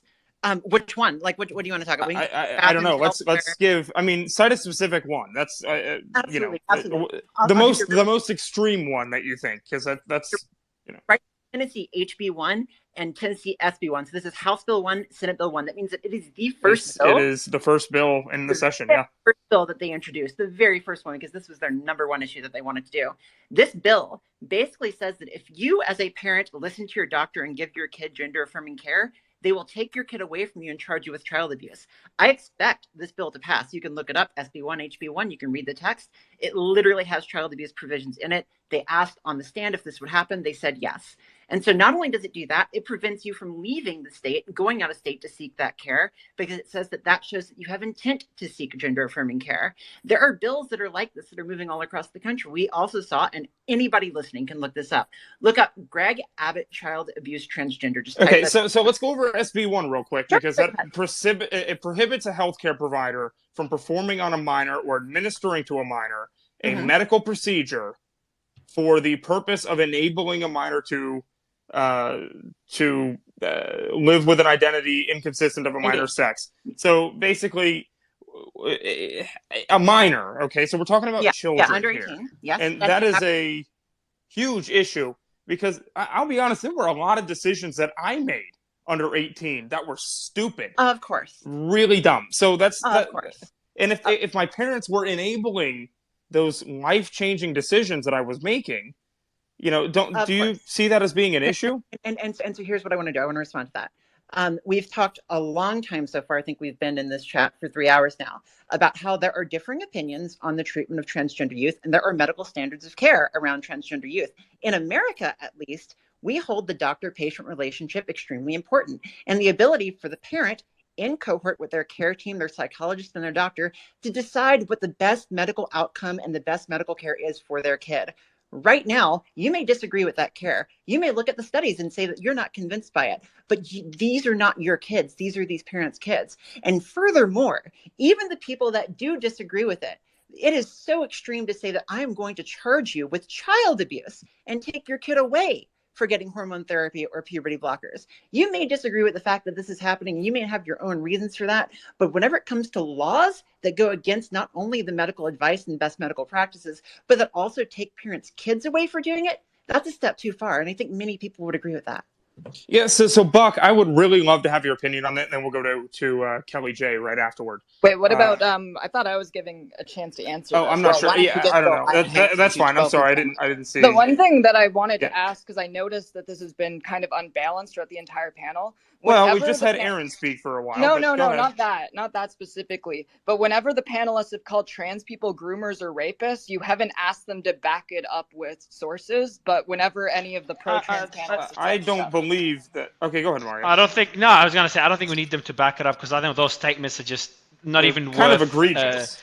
Yeah. I just don't. Is that, like, the last time that I have had someone use the wrong pronouns in person with me has been at least 5 years.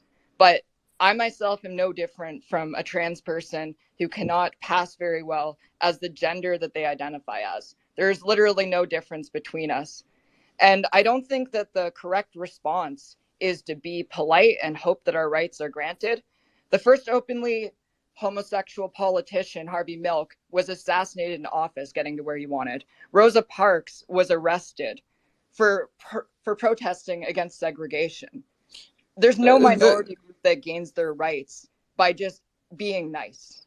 Well, that seems like a little bit of a, maybe a false equivalency. I mean, I know that's argued a lot, but we're talking about basis of racism versus the debate as to whether trans women should be treated as biological women. So I think that's when we're talking about 270 anti-trans bills and a 40% suicide attempt rate, I'd say you say 270 anti-trans bills, but I do want to make clear right here that we're talking about with minors. With minors. Right, which is a totally different thing. I was responding initially to what Buck was saying. Okay. All right, go ahead. Yeah, finish your response, then I want to go to Buck. Oh, no, I finished it. Okay, good. So, Buck, jump in.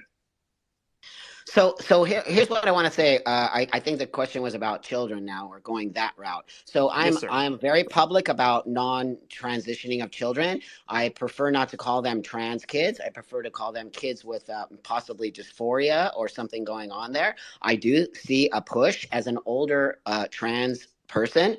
I most definitely see a push to transition children that I am not okay with. And my studies, mine, I'm not talking about anybody else here, but mine, looking at all the studies, all pros and cons of everything, and specifically speaking with many detransitioned young people who mostly happen to be FTM, female to male, and transitioning back to female. Most of those detransitioners have said that they wish they'd never done it. They wish they got mental health care. They wish that they had a little more time to think about it. So I'm just going to tell you from my own understanding of it.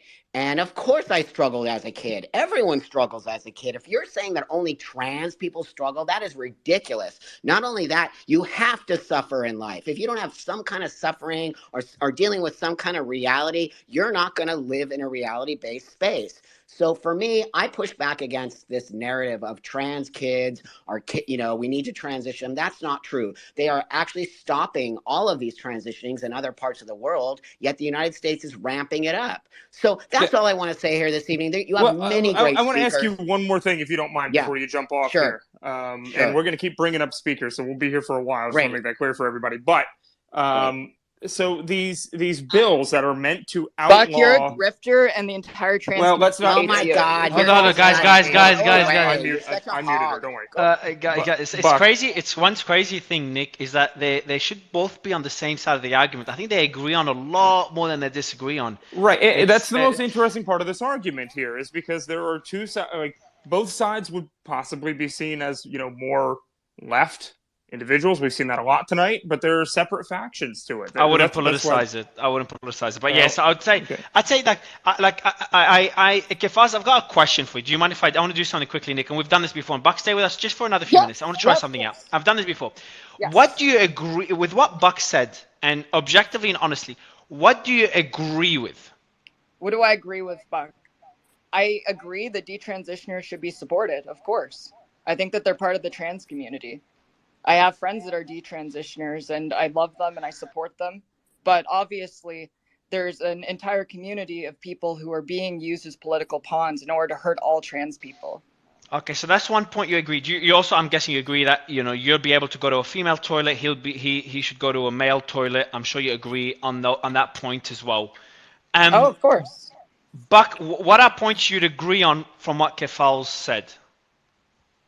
Well, I wasn't here for the whole time, but what I know is this. I have a different opinion than she does. And for her to sit there and call me a grifter instead of having the conversation. I know, it gets emotional. There you I go, know. there It you does go. get emotional. There you I'm go. with you. I'm It with you gets, there. And that's what it's not. I mean, It's okay, not a Buck. conversation. It never will be a conversation because It's this because you person said that my continues. child Hey, hey, should be hey, hey, hey! illegal. I have the platform I okay, want, my friend. Your biology is showing. Knock it off. Okay, I have Bucko. the All right, platform that's an now. attack. Knock All right, it guys, off. we gotta. There's a lot of infighting in our community, and people tend to forget that trans women have the most power in this community. They tend to overtalk trans men all the time, and I think I proved something here today. If I have a different opinion than what many of the other trans women have in this room, all of a sudden I'm a grifter. All of a sudden I'm the bad tranny. All of a sudden I'm this bad person. I am a man, a trans man who transitioned 30 years ago. That means something. That means a lot. Do you think I'm going to stand here and take stuff from other trans people because I disagree with what they're doing with children? No way. My opinion counts, just like everybody else's opinion. That does not make me a grifter. That does not make me a bad person. It makes me a person. Thank you so much, Buck. Thank you, and Yeah, thanks a lot, Buck. And Alejandro, just on what Buck just said, and that interaction between Buck and Kefals, and kind of represents a bit of a split within the community. Would love your comments on this. Yeah, go ahead, Kefals. I would really like it to be Go ahead, Kefals. understood. I transitioned as a minor. When I hear people like Buck say that shouldn't be a thing, he's saying that my childhood shouldn't exist. He's saying that the type of person that I am should be illegal. Of course I'm going to lash out at that. Of course I'm going to be angry at that. That's incredibly insulting. Yeah, well, but let me ask you this real quick on that point. There is a difference because there are people that identify as trans, but they do not go through the process of, if you're taking children that are now taking hormones, right? You take a female that is now pumping testosterone, right? That's a lot different. And especially if it goes to the fact, surgery, then that's a lot different than just identifying as female, is it not? I mean, yeah, I was taking hormones as a minor. I had sexual reassignment surgery at the age of 18. It's been, I actually just celebrated 10 years since I had sexual reassignment surgery. And so often there's no platform given to people like me, to the young trans people who actually grew up and loved themselves and did, good work with their life. I never hear that. But the people, the detransitioners, they get boosted on massive platforms. Kefaz, I have a question for you, and it's generally we don't ask too many personal questions, but there's a reason I'm going to ask it now. Can you tell me more about your experience, your story? I want people to understand how difficult, whether they agree with you or not, and I'm sure there's a lot of people that will probably be a bit upset with you. I'm sure you have a few DMs and stuff about it, just because you've interrupted, you've taken jabs here and there. But I actually want you to share your experience, the difficulties you faced on this journey, if you don't mind. Of course. I first attempted to come out when I was 14 years old. However, the psychiatrist that I was seeing was not very supportive. Unrelated, I later found out that he was part of a far-right nationalist party. But that's neither here nor there. I finally, at the age of 16, found a doctor that was willing to help me with starting hormones. I started hormones at 16. I remember when I first came out, when I was first starting hormones, my dad said to me, "No son of mine is going to grow tits in my house." And then 2 years later, when he saw that I turned my entire life around, I was doing well in school, I was making friends, I was happier than my family had ever seen me, he was then marching in pride parades with me. It makes a huge difference being able to just support your kids when they're going through this. It's Okay, such a but scary again, time. I do want to make another point here. There is a difference in between, and I do want an answer to this. I'm going to press on this a little bit. Yes. Having surgery and facilitating that surgery as a parent. Which kids are, I don't think any kids anywhere are having sexual reassignment surgery under the age of 18. At least not in Canada. Well, maybe not in Canada, but it is happening in the United States. I'm like almost 100% certain they are not doing sexual reassignment surgery. Well, we'll confirm that, and we will get the stats on that here shortly. Billboard has all. I heard that Billboard has. Yeah, Billboard. Go ahead. I have no shortage of video evidence from these so-called trans experts all over the world acknowledging that they're doing surgeries on kids. You can go to my Twitter. But that's sexual that reassignment illegally? surgery is different. Sexual reassignment surgery is different. Okay, so I Jez just tweeted Jennings out a video had surgery today. at 17. Hold on. I just tweeted out a video today from Kaiser Permanente in Oakland, California, where the psychiatrist Kellen Lackhart is asked a question, what's the youngest you've performed these surgeries on? And he admits in the video, you can all go to my Twitter and watch it, I'll retweet it. They've cut off the breasts of a 12-year-old girl. And okay, I'm talking about sexual reassignment and they've surgery. done sex reassignment surgeries on 16-year-old boys. They've done penile inversion surgeries on 16-year-old boys. So on that point, Kefals, whether they're doing it or not, I want to ask you another question. Do you think that's an age too young to be able to make such a major decision in one's life? Which age? Let's go with under the age of 18. What do you think? I feel like if there's a long enough time that has been spent presenting as the gender they identify as, and there are multiple mental health professionals that are willing to sign off on this, who are obviously qualified to sign off on this, I don't see it as a problem. I obviously think that doctors should go through the proper training. Like, God forbid someone go through this who shouldn't be going through this. That's a fucking tragedy. In Madison, Wisconsin this year, back in the fall, they had a Pride Festival set up. There was a tent set up with a licensed psychologist who set up a sandwich board. And on the sandwich board, it said, trans or non-binary, free letters of recommendation for surgery. You could just walk up to the tent, get your letter of recommendation for surgery. That's the amount of safeguards that are in place. That's older than you sure that it wasn't? Yeah, would you? They don't have to pay for the letter, as I don't. So, Kefals, but would you? Let's say this is the case. Would you disagree with that? I guess if there's no, because you said there should be a certain period. So I'm trying to see where you draw the line. That's all. So where, so if it's under the age of 18, there should be a certain amount of time where that child identifies as a certain gender before being given the permission to be able to perform, to go through the process of changing their gender. Is that a fair statement? So I'll be completely honest that it has been a very long time now since I had the surgery, and I don't remember what the time frame is currently, especially because I think Billboard, Chris, and I are both Canadian, which obviously would differ from the US. I think Aaron or Alejandra probably have a lot more information on that. Yeah, but yeah, of course. Yeah, Aaron. Yeah, I want Alejandro and Aaron to kind of touch on this because I see a lot of hands up, and I know there's going to be a lot of pushback on this. So, Aaron and Alejandro, I'd love you to tell me more where you draw the line on a child or a teenager under the age of 18 choosing their gender and going through a certain procedure to change their gender. Absolutely. Yeah. I would love to talk. Oh, Alejandra, do you want to go then? You can go, Aaron. Okay, I would love to talk about this. So in terms of where you draw lines and how you treat patients, first of all, I will say on gender reassignment surgery, I know that I think it was Billboards Chris that brought up like a case of like a 16-year-old getting gender reassignment surgery in California one time. This is a sort of a bait and switch tactic that I would like to talk about, because whenever we talk about gender reassignment surgery and one person getting it somewhere, it's kind of like what we used to talk about with late-term How is abortions. truth You bait and find somebody switch? that Can you got an just tell me abortion how at the truth is bait and switch really quickly? yeah, Thanks. That'd be great. Let me talk. I will continue to talk. Thank you, Billboard.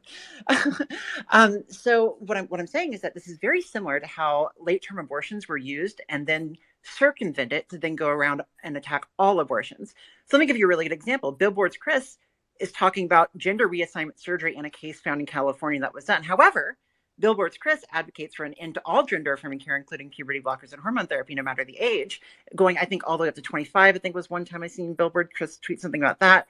Incorrect. So what I will want to say, in terms of how we draw lines and how we do cutoffs, in America, we respect the doctor and patient relationship. And so care is individualized. You have a care team that includes psychiatrists, psychologists, and medical professionals. They're credentialed, they're licensed, and they work with the individual factors that are based on that patient.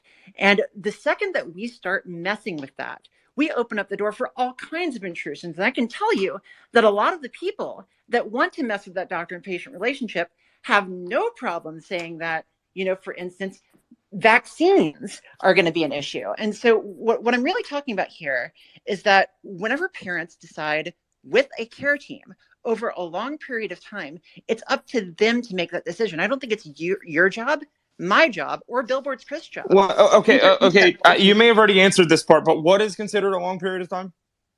So the parents that I speak to, and I speak to a lot of transgender parents, I've got about 100 or 200 that I speak to on a fairly regular basis.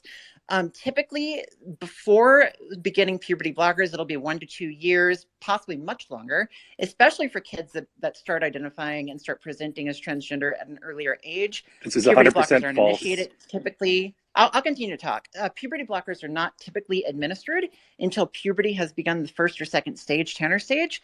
And typically, from all of the parents that I've spoken to, and I don't know what Chris's experiences are, but from my experiences, a lot of these parents push back for a long time. And so after the identification was consistent, persistent, and insistent, and they've spoken to their care teams, then the decision is made. So if you want to start talking about ways to finesse that and different ways to address that by changing it, sure, be my guest. Talk about the standards of care. But this is not what Billboard's Chris is advocating. Billboard's Chris is advocating. How about I speak for myself and you So speak for let's yourself? have Chris. I'm going to let you jump in just real quick, and then I'm going to let Brandon go, and then Sarah. Hold on. I want to go to. So if you don't, can you hear me? Yeah, I think you can.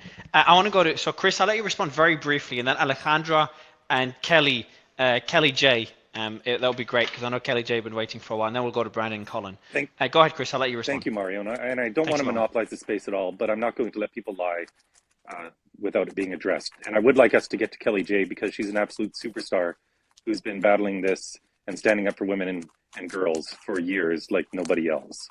So first, a quick introduction. I'm a father of 2 from the suburbs of Vancouver, Canada, 2 girls. They were 8 and 10 when I started on my campaign. They're 11 and 13 now. I first learned about this term puberty blockers in 2019, and I said to myself, what the heck are those?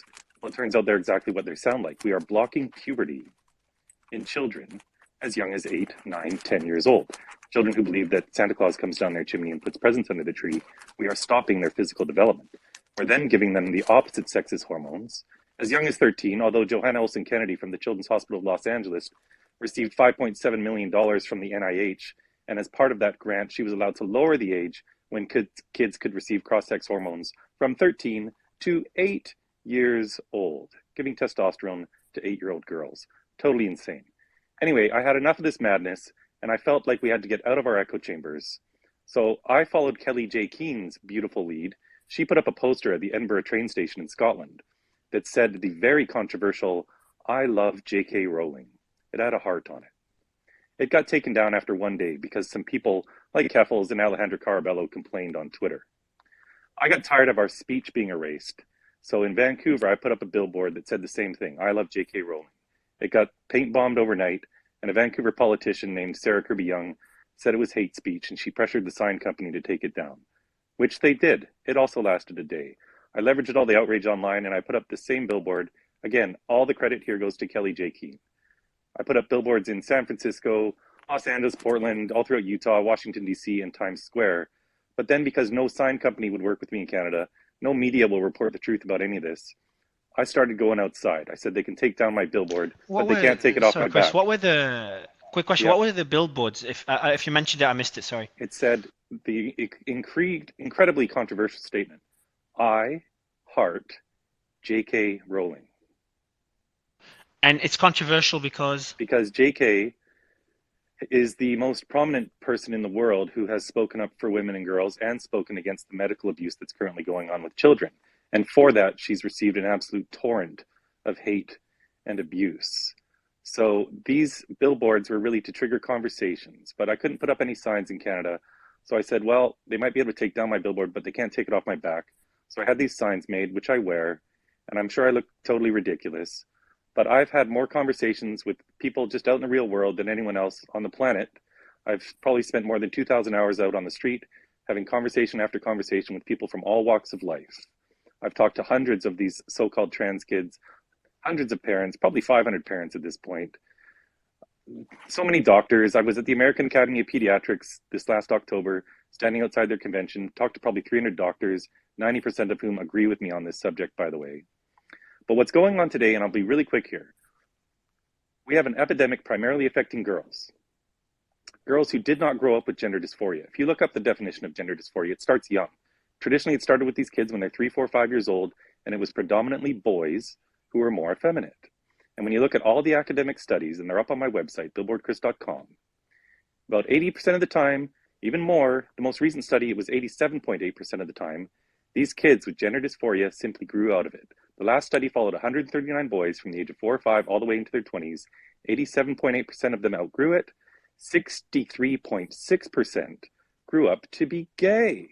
So earlier, someone was saying that transing away the gay is a total myth. All of the studies, and they're all up on my website, you can click on a spreadsheet and it takes you to each of the academic studies that have been published. All of the studies into traditional gender dysphoria, when this affected 1 out of 50,000 kids, show the same trend. Most of these kids grew out of it. Puberty itself is the cure for gender dysphoria. Their own hormones are the cure. Now we block the cure and we give them the opposite sex hormones. And yes, a lot of these kids grow up to be gay. I tweeted out a young man's story. He's a detransitioner. He received sex reassignment surgery when he was 18. He developed what's called a fistula. It's a passageway between his urinary tract and his neovagina. He's been leaking urine continuously for 5 years. He gets infections all the time. One of these days, these infections are going to kill him. Doctors don't know how to fix it. They just want to close him up, but they haven't done that before either. But guess what? This man's now 25 years old, and he just figured out that he's just gay. But these kids who don't conform to stereotypes are being told that they're trans just because they don't conform to these sexist, regressive stereotypes. And if you look at the most used resource in the world, it's this cute little image of a gingerbread man that they call the genderbread person.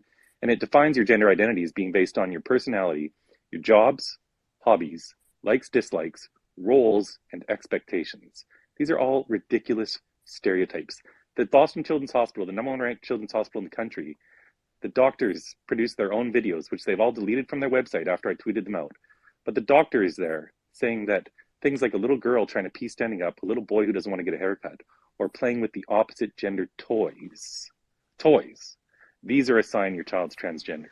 This whole thing's based on stereotypes. If someone wants to do something as an adult, that's a different story, but we need to leave these kids alone. And I just want to say I'm honored to be in this space with Kelly J. Keene, Colin Wright, who needs to speak. He's an evolutionary biologist, and Dr. Deborah So. These people are pioneers in this field. I'd love, Alejandra and Aaron, I'd love you to respond as well, just to balance out the discussion, please. Yeah, thank you. So just to kind of tackle that study that the Billboard Chris just mentioned, that's based on Kenneth Zucker's data dating back all the way to the 70s and 80s when they used to classify gay boys as having a gender identity disorder. And there's even the recent studies that come out still use some of that data, and it's just not current because it uses DSM-4 classification back when they used to classify. And which, Alejandro, which study, just so I know I'm with you, which study are you referring to that Chris used? Yeah, I believe it's the one from Singh, who basically studied under Zucker in Ontario and has been like harnessing and reusing this data that is like 30, 40 years old. And using to make which point? that there's a 70 to 80 or 90% desistance rate. And when we've actually done now better methodology where there's a prospective cohort out of Princeton, 97.5% of trans kids who socially transition maintain a consistent gender identity. Okay, so this is a logical fallacy. You're now changing the topic completely. There are 12 different academic studies up on my website which people can link to. I let you talk. I will let Chris. I'll let you, Chris. I will let because I did give you the mic for a while. I'd love, but I'll let you make the point. So do keep the point in mind. Alejandro had a chance to talk to me in Boston and refused to cross the street to Boston. I've repeatedly asked Alejandro. But I wasn't in Boston. I'm just saying, so I was trying to connect you off the platforming serial liars. It's not really a balanced space. I know. Chris. We have to understand. I'm trying to balance out the space, but we only have 3 speakers right now on the one side of the argument. And right now, it was more balanced before. 1, 2, 3, 4, 5, 6, 7 speakers on the other side. So I think it's more balanced on your side, Chris. At least for now, it was more balanced earlier. But I appreciate your concern. I will give you the mic to make your point again. But Alejandra, sorry, I'll let you continue finishing responding you and Aaron to respond to Chris because he's made a lot of points. So you referred to that one study which Chris wants to rebuke again, but I'll let you continue. Sorry. Yeah. So I'm just saying that like a lot of these resistance numbers are based on decades-old data, and the more modern studies that have much more solid methodology consistently show that persistence of gender dysphoria and identification under as a trans identity maintains usually 97. Your mic, Alejandra. Your mic just it went really bad. Not sure if you can fix it. No, it's really, really bad. I'm not sure if you can fix it or what happened. Maybe you're on the move. Maybe it's Bluetooth. Can you hear me?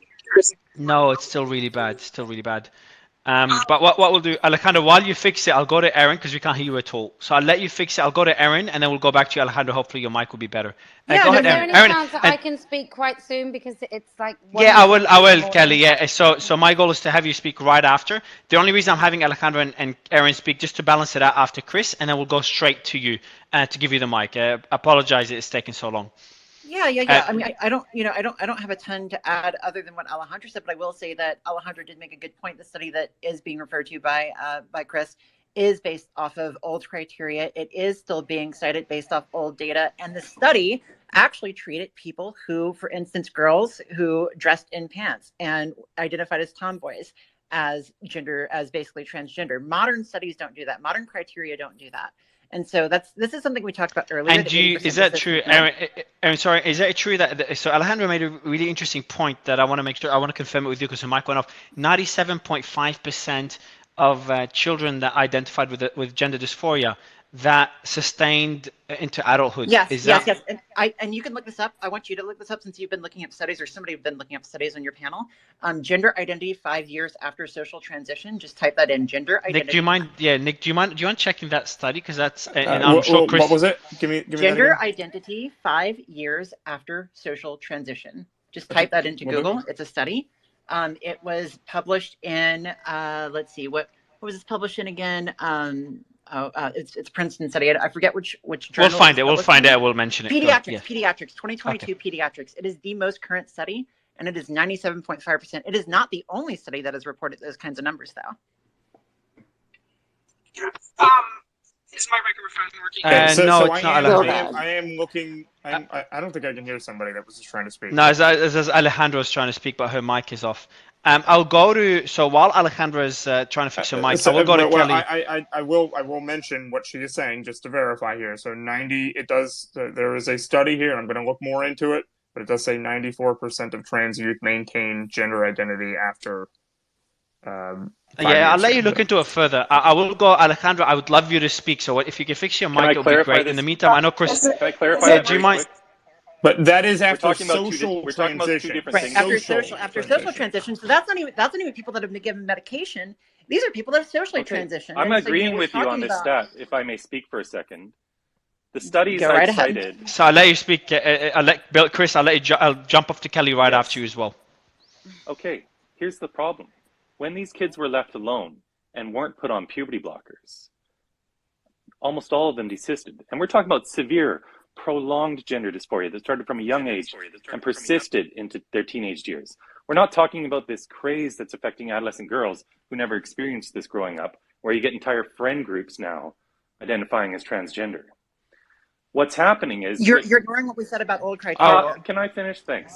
What's happening today, You interrupted me several as times. Thank you. as the NHS, the National Health Service in England, recently wrote after they did a systematic review of all the evidence, and I encourage everyone to go read the Cass report. Giving a child a new name and pronouns is not a neutral act. Know this from the Tavistock, the biggest gender clinic in the world, where out of a sample of more than 1,000 children, 35% had moderate to severe autism. When you include the mild cases, that goes above 50%. All of these kids are struggling with something. There's always some other comorbidity going on. Depression, anxiety, eating disorders. Sexual abuse is extremely common. Guess what? A girl who's been getting sexually abused isn't loving being a girl right now. And if you give them an out and you teach them that they have a gender identity that might be different than their biological sex and they can escape girlhood, some of them are going to take you up on that. And that's what we're seeing happening. And when you start using new name and pronouns for these kids and you put them on puberty blockers, the evidence from gender clinics itself does show that when you start them on these puberty blockers, 98% stay on them and progress to the next step, which is the cross-sex hormones, which is why we shouldn't be starting them on them in the first place. Okay, Nick, quickly, because I want to go to Kelly Jane, please. I need to give some more context here to go on to Erin's study that she was mentioning. This is we had a sample size of 317 youth with an average age of 8.1 years old at the start of their permission in a trans youth project. So that's where that number comes from. Kelly Jane, the mic is yours. Thank you so very much. It's so late here, but thank you for allowing me to speak. So I've been campaigning seriously against the push of transgender ideology, pushing men into women's spaces and obliterating the sexual function of children and their fertility since 2018, when I put a billboard up in the UK that read the dictionary definition of the word woman, which is a woman as an adult human female. And it was taken down for hate speech. Since that time, I've had interactions on 5 occasions, once being arrested with the British police for words that I use, words like no woman has a penis, no man has a vagina, no man gives birth. There is no such thing as non-binary. There is no such thing as a trans child. And I think these things have to be repeatedly said, because we get into some crazy situations where we are trying to justify things that most of us absolutely know are not true. We don't need to have intellectual discussions to know why. It's dangerous to start using female language for men.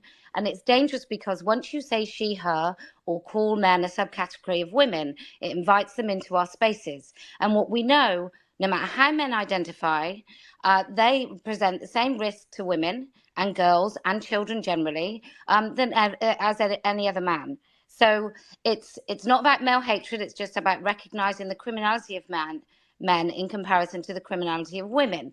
So that's why when Buck Angel talks about going into a men's toilet, men aren't really frightened of Buck Angel, whereas when men who call themselves women want to come into women's spaces, women read those men as men. We don't read them very often as women at all. There'll be very few that pass. And in the flesh, I would say there's probably about less than 1% of those men that will pass as women, no matter when they transitioned or how much money they've spent on surgery. And so women don't want to be uncomfortable in our spaces. We haven't been asked. We haven't been given permission at all for men in women's prisons, raping women throughout California, throughout the whole of the United States, women's prison systems. We've got the same in the UK. We've got the same in Scotland. And so it's just quite preposterous that anyone is arguing to eradicate children's sexual function, because once you take puberty blockers, you don't reach orgasm as an adult. Once you take puberty blockers, you're on a course of action that totally obliterates your. I'm sorry, Yeah, I'll go to Kefal's right after. I'll go to Kefal's and Erin right after. Sorry, go ahead, Kelly. Good. Yes, as an adult human female, I would really like to speak, because very few of us have actually spoken this evening. I just think it's quite nonsensical that we are advocating when we talk about pronouns. It's so much more dangerous than that. I don't want men in spaces with my teenage daughter. I don't want my teenage daughter to go to a changing room and have to share it with some of the what I would consider men that have spoken here this evening, who probably do use women's spaces. I don't want her to feel uncomfortable. I don't want elderly women who want intimate care in their homes being presented with a man who calls himself a woman. And all too often, women are having to pretend that we see these men as women, and we don't. Now, earlier on, somebody talked about the fact that in work you have to, you can't gratuitously misgender. Well, I wouldn't call any single man a woman, and I would not, absolutely not, use female pronouns for any man. And so are we saying that because of that, I have the right to lose my job, that I don't have a right for gainful employment, that women who don't want to share their spaces with men should not be employed? So you make a lot of points, Kelly Jane. I do want to go to Alejandra, Kefals, and Erin to kind of balance out the discussion. But I do want to ask two quick questions. So Alejandra, I'm just going to mute you because there's a bit of feedback sound. I'll give you the mic right after Kefals, Alejandra. But Kelly Jane, so you made a few points. Number one about transgender women going to the same bathroom as other women. That's something that you had concerns with. So that was one point you made. Another important point you made is that being required by an organization or a company, being legally required to use a gender that someone chooses, you go against that point as well. The question that I want to ask you, if we had Buck, for example, and Buck prefers to be called he, and he asks you respectfully, like, hey, can you use the he, him pronoun? Would you make exceptions if someone asks respectfully and it makes them feel better, or is there no exceptions that ever use based on your ideology or values? No, I absolutely hold the line. And the reason I hold the line is too many people won't. And I probably 10 years ago, before this was an issue, before we had autogynephilic men or men who get sexually aroused, and there's plenty of examples all over Twitter about men who get sexually aroused as themselves as women. Until that moment, maybe it wouldn't have been such a big issue, but now it really is the gateway drug into compelling our speech, into forcing women just to roll over and surrender our rights for these men. It's just absolutely ludicrous that we are in this position where, our Prime Minister recently was asked, what a woman is? And because he said, yeah, a woman is an adult human female, half the UK population are celebrating because so many world leaders won't even talk like that. But no, I don't use anybody's pronouns. As far as Buck also using whatever toilet they would like, that's entirely the risk for Buck to take. But when men come into our spaces, that is a risk that women are expected to absorb, and I just refuse it. It's just not going to happen. No. So I want to go to Kefals because you tried to respond, and Alejandra to continue what you were saying before. On the points that both Kelly, because Chris and Kelly J made a lot of points earlier, and I'd love you to respond to those points to balance out the chat. Oh, there's just a lot of points in there that are very nonsensical. So first of all, I was on puberty blockers. I can have sex. I can orgasm. That's fine. From 16, you were on puberty blockers from 16, not from 8. Okay, That's but right. you're And British. please see the video I just put up in the nest. Wait, come on. Hold on. Kefals, It's the president of WPATH, a trans-identified male, Marcy Bowers, admits on video, and it's up in the nest. Literally none of the boys who started on puberty blockers at Tanner stage 2 as adults have been able to have an orgasm. We are creating sterile and orgasmic lifelong medical patients and calling this love. I'll have Kefals, Alejandro, and Erin just to respond because there's a lot of points made, Chris. I'd love them to have the chance to respond to all of them. So whoever would like to go first, maybe Erin or Kefals, because I know you were speaking, Kefals, or Alejandra, who was speaking earlier. Whoever wants to go. Just got this. I'm happy to go. If my mic's go on, Alejandro. Yeah, your mic is good, Alejandro. Just get it closer if you can. Okay, perfect. No, so I guess just one of the points I really wanted to make from earlier when I was talking about the studies. I think it's interesting because one of the things that's always held against the trans community, I think, against gender affirming care is that we don't have adequate studies, or this is new, this is all brand new. Well, there's the case out of the UK, Sir Ewan Forbes, a trans man who transitioned at the age of 15, got testosterone and hormones in Germany and Berlin in the 1920s at Magnus Hirschfeld's Institute for Sexuality, and that was among some of the first gender affirming care provided in the world. It's not the first time that trans people have existed, obviously. But what ended up happening to that institute is in 1933 in May, the Nazis sacked it, they burned it, and the famous picture of the Nazi book burnings, most of those books were from Magnus Hirschfeld's Institute. And so one of the reasons why we don't have so many long-term studies, and one of the reasons why we don't have as much evidence as seems relatively new, is because of a byproduct of the Nazis destroying some of the first research on this, and it's taking decades for this to get to a point where That's it was starting to ridiculous. be researched again. And in the 1960s, Johns Hopkins had a gender identity clinic. And there were dozens of clinics starting in the 1960s and 70s. And then in 1979, for ideological reasons, the gender identity clinic at Johns Hopkins was closed down. And Okay, so Nick, yeah, go ahead, Mario. No, let Alejandro just finish the point, sorry. Yeah, so in 1983, Reagan, through the Centers for Medicaid and Medicaid Services, labeled all gender-affirming care experimental, and as a result, funding dried up. You couldn't get IRB approval, you couldn't get health insurance, and so basically it was castigated to the private, basically to standalone surgeons that had no affiliation, and it wasn't being taught in med schools. And it took 33 years to overturn that decision in 2016. And so one of the, what's constantly being done is that the reason why we don't have Alejandro, your mic is, if you can get your mic a bit closer, it's just really far. Oh, much better, yes, much better. Okay, so one of the reasons why we don't have as much, what they say, like gold standard, is because at every turn, this care is being defunded and banned. And so, and that's exactly what's being done now, is that they're attempting to ban this. In Florida, when they tried to make an exception for research, they banned that as well. There is no interest in actually getting better research or understanding this. There's ideological opposition to trans people existing in the first place and getting this care. And so, I just, like, there's a very long history of this, and every time we make strides, there's always a reactionary backlash. And this is not new. We went through this in the early 70s or 80s. Can I just say, this is not reactionary. This is men and women's faces. Before, so just Kelly J, I'd give Aaron, Alejandro your mic. We could hear what he said. Just your mic wasn't perfect. It was a bit far. But Aaron, I'll let you add on to what Alejandro said. And I know we have other speakers with their hands up that I want to kind of give them a chance to speak up. Bernard, Colin, and Brandon, and Sarah.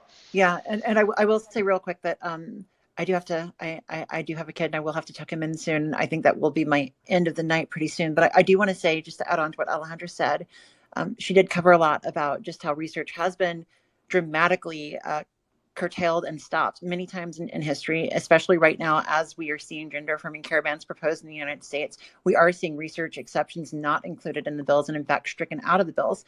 But I also want to circle back around because, Kelly J said a lot of things and went through a lot of topics. And one thing that I do want to just sort of leave your audience with a note on is that at the very beginning of this entire discussion, we talked about a few things. We talked about suicide rates.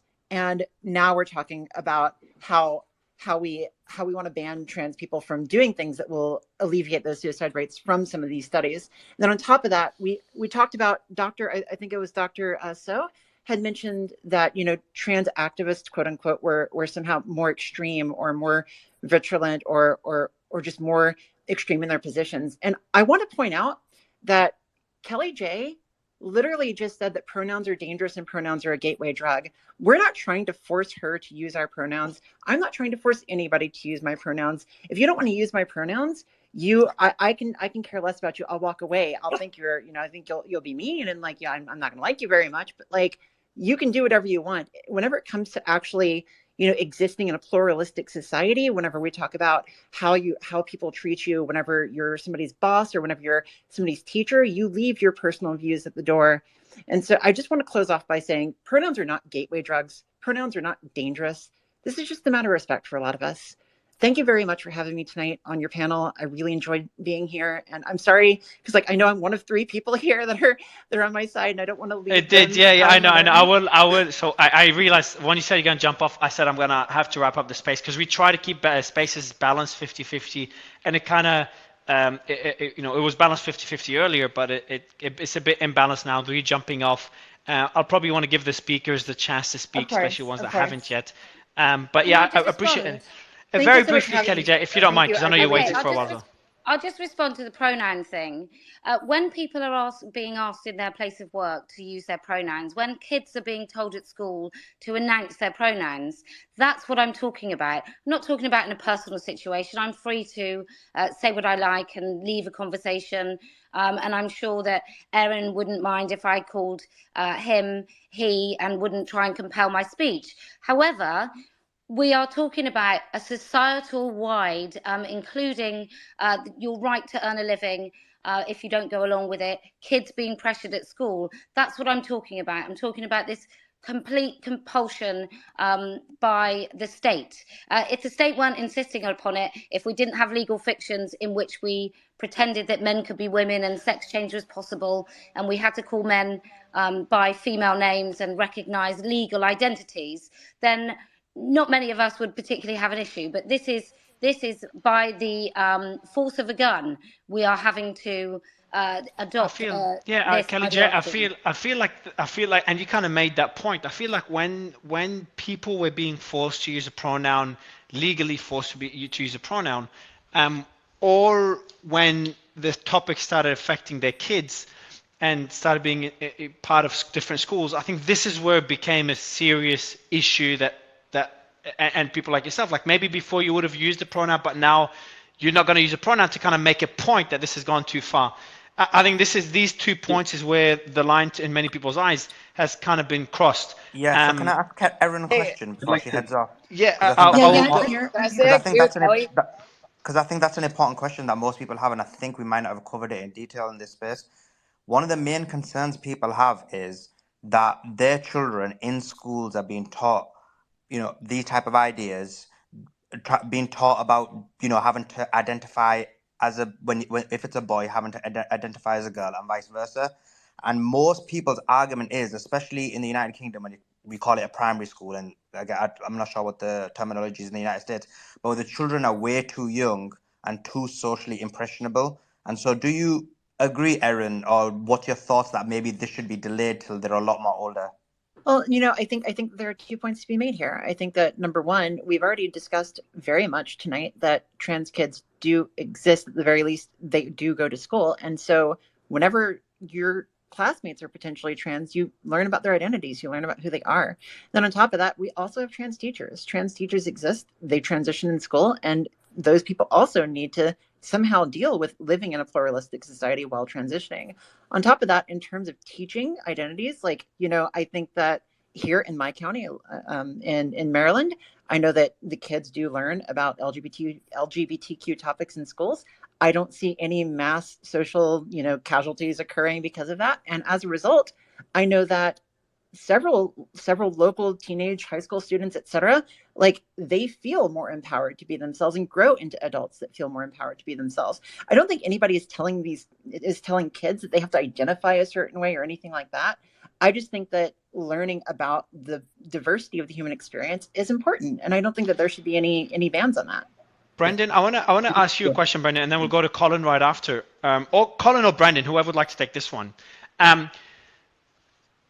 Teaching kids. So I was listening to an interview with Neil deGrasse Tyson, and he said that to the interviewer, he's like, while it's not biology, gender is not, sex is biology, gender is still a form of science, it's social science, and you'd want to teach that in school. Now, whether that's going to be included in a science class or in a sociology class or in whatever class, that's a different discussion. But at least educating the younger generation on the topic, just educating without crossing the line and starting to kind of, I'm not going to use the word indoctrinate, but education just doesn't seem that harmful. But there is a lot of pushback around it. Do you have, why do you think there's so much pushback, and where do you draw the line between education and what many people are calling indoctrination? Yeah, I'll just interject, because I think something we're not really talking enough about is like the ideological component, the gender ideology that's at play here. We haven't drilled down into the ideology, what we're being expected to accept, or what kids are being expected to accept, or at least bow down to when they're being asked about their pronouns. So like the major difference between people like Buck and Keffels is that Buck doesn't buy into gender ideology. Buck's grounded I in don't believe biological gender reality. ideology is And real. Please don't I'll speak. tell you, I'll define it in a second. So the fact is that you don't really need to adopt an ideology to justify some adults like Buck transitioning to relieve their gender dysphoria. So we've overlooked the component about why participating in the pronoun exchange rituals, especially with kids, like those that take place in schools, are bad and need to be rejected. And that's because they normalize a harmful reality-denying ideology called gender ideology. And I know, Keffels, you don't think gender ideology exists, so I'll briefly outline it for you. So gender ideology, it completely decouples the terms man, woman, boy, and girl from sexes male and female. Gender ideology, it teaches that the terms man or boy and woman and girl and their corresponding, he, his, and she, her pronouns refer to a person's gender identity, and that it has nothing to do with the gender ideology? Hold on. So maybe 1 second. So while most people might define a woman as, an adult human female, gender ideology says that a woman is an adult of any sex who simply identifies as a woman. And the same goes for man. But when you actually ask, what does it mean to identify as a man or woman? Well, according to gender ideology, and it's also echoed by our captured medical institutions, being a man or a woman requires identifying with or behaving according to stereotypes of masculinity or femininity, respectively, according with your sex, or the roles or expectations that society is imposing on people because of their sex. So it's important that when someone asks for your pronouns, hold on. When someone asks for your pronouns, let's say you're a woman and you respond she, her. Well, even though you might be communicating the simple fact that you're an adult human female, someone who believes in gender ideology would interpret this as an admission. Would interpret this as a mission. I'll let you ask the question right after Keffels. Sorry. Go ahead. So even though you might be communicating the fact that you're just an adult human female, a proponent of gender ideology would interpret this as an admission that you're embracing femininity or the social roles or expectations of people to publicly state their pronouns in any context in the name of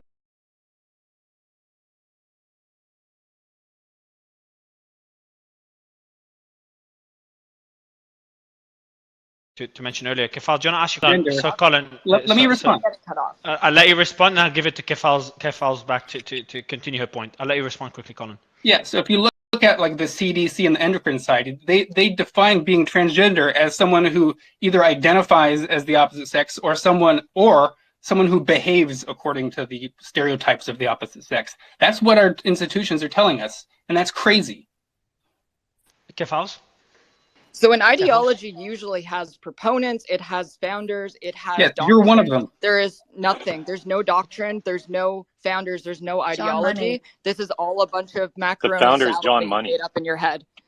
John Money, 1955, a man who experimented on two twin boys. Dude, you're such a fucking insane cuck. Shut up. Oh, guys. Okay, Keffals. Here, I'll tell you who the founder is. Guys, in the 50s, in the 60s, there was a young boy who, at 8 months of age, two twin boys, they both went to get a circumcision. I'm aware of the John Money thing. Yeah, However, thanks. You've had about an hour to speak collectively. Maybe you can shut your pie hole and let some others shut your pie hole? Chris, inside out dick. All right, so just to your point, Colin, you're kind of the point you're making, and I'm going to try to simplify it for the audience. What you're saying is that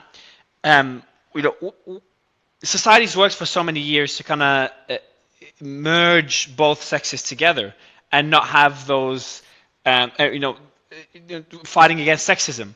But what we're seeing now with gender pronouns is that we're differentiating sex and gender, and it's kind of taking a few steps back. Is that kind of a cognitive dissonance there? Is that true? Yeah, I mean, if you ask a child what their pronouns are, you create a split in their mind of saying what I can identify as something other than my sex, and it literally defines, if you're talking to children, that being a boy or being a girl has nothing to do with their sex, but everything to do to the stereotypes that they sort of see in themselves. I see the point. It's an interesting point. Alejandro, do you understand the point that Colin's trying to make? That you could be a female now, and be a woman, but be a male, and I'm differentiating the two to make an example. I don't mean any disrespect. So, and that could be seen as sexist. I'd love your take on this. And just pseudoscientific. Yeah, I mean, they like to pretend that we don't acknowledge biological sex or that we don't have some kind of conception of it. Look, there's a reality that when we go to the doctor, we have to acknowledge, hey, we're trans women or we're trans men, and we may have some health issues that relate to that in particular, but that's on us. And it's not like we just completely say biological sex doesn't exist. Like that's not what anyone is saying. But at the same time, like I'm taking estrogen. I inject every 2 weeks a 0.5 milligram of estradiol valerate, and I have breasts that have grown in with hormones, and that makes me more susceptible to breast cancer. So starting in a few years, I have to get mammograms. And so we to ignore the fact that hormones do change a lot of biological factors, and the secondary sex characteristics and expressions. It's not just as simple as to say that biology doesn't change and that it's somehow completely static. It does respond to hormones, and a lot of things do change, and fat distribution, all kinds of biological markers change as a result of hormones and hormone therapy. But this idea that just somehow nothing at all changes and it's just some self-identification, that's not true in the least bit. No, I've never claimed that these things change your biological sex or that they don't change your biology to some degree. But the point is that your fat distribution and whether you develop breasts, that doesn't define your sex. And you're basically telling children that, what it means to be a boy or a girl so has nothing to do with their sex. It's no longer related. So it's moving purely away from identity. science. I mean, Colin moving doesn't away even from know what he's talking about. But no, I think so. I think what he's meaning is that you're moving away from a scientific male. I'm choosing my words carefully because I just want to be as respectful as I can. But moving away from a scientific male and now having a scientific man, and having a sociological man, if that makes sense. So a man is no longer what you're born as and your chromosomes, but it's more the way you behave, the way you dress, etc. And that's that kind of the cognitive dissonance he's trying to I would like to ask a question. Colin, I've got a question for you, please. Colin, I've got a question for you. Why is the scientific idea of gender construct more important than, for example, the philosophical or sociological? Well, we have operated our society on the idea that men and women are these biological entities, that it's an adult human male and female. This is what all our laws are currently based on. And then people are coming in trying to assert an ideology that says, no, being a man or woman has nothing to do with sex. It's all about how you identify. Well, that causes a lot of problems in society if we have rules that are based on sex. We can't just overturn those overnight and expect things to just work out. But you could look at those rules themselves as being societal. So those rules themselves just nothing to do with science. No, it's because sex differences are real, and there are real reasons, in some contexts where we need to take account of someone's sex. Not every context, but some. The argument against you, by the way, I'll try to be balanced and be on the other side, but I actually, obviously, I try to ask questions even though my views are totally different. But the thing is, what the argument against you will be is this. We've got leading scholars, both sociologists and philosophers, and they argue that actually the scientific construct based on gender, they don't agree with, and it should be based on philosophical construct, as an example that I gave before, such as idealism or other philosophical concepts, or sociological. So what's your argument against that? Because now your argument was actually society, so you went to societal. So what's your argument against that? So there may be instances where we can see that sociological things matter, and some social interactions. But we have a lot of rules. So like men's and women's sports, for instance, there's no reason for at all that these things should be separated by how someone identifies. They're clearly we're separated into two categories based on one's biological sex. It's clear that we had bathrooms separated based on the vulnerability of female bodies in these spaces, and not because we need to have a protected space for people who just happen to have a brain state that exists somewhere, even if they don't accord to that sex.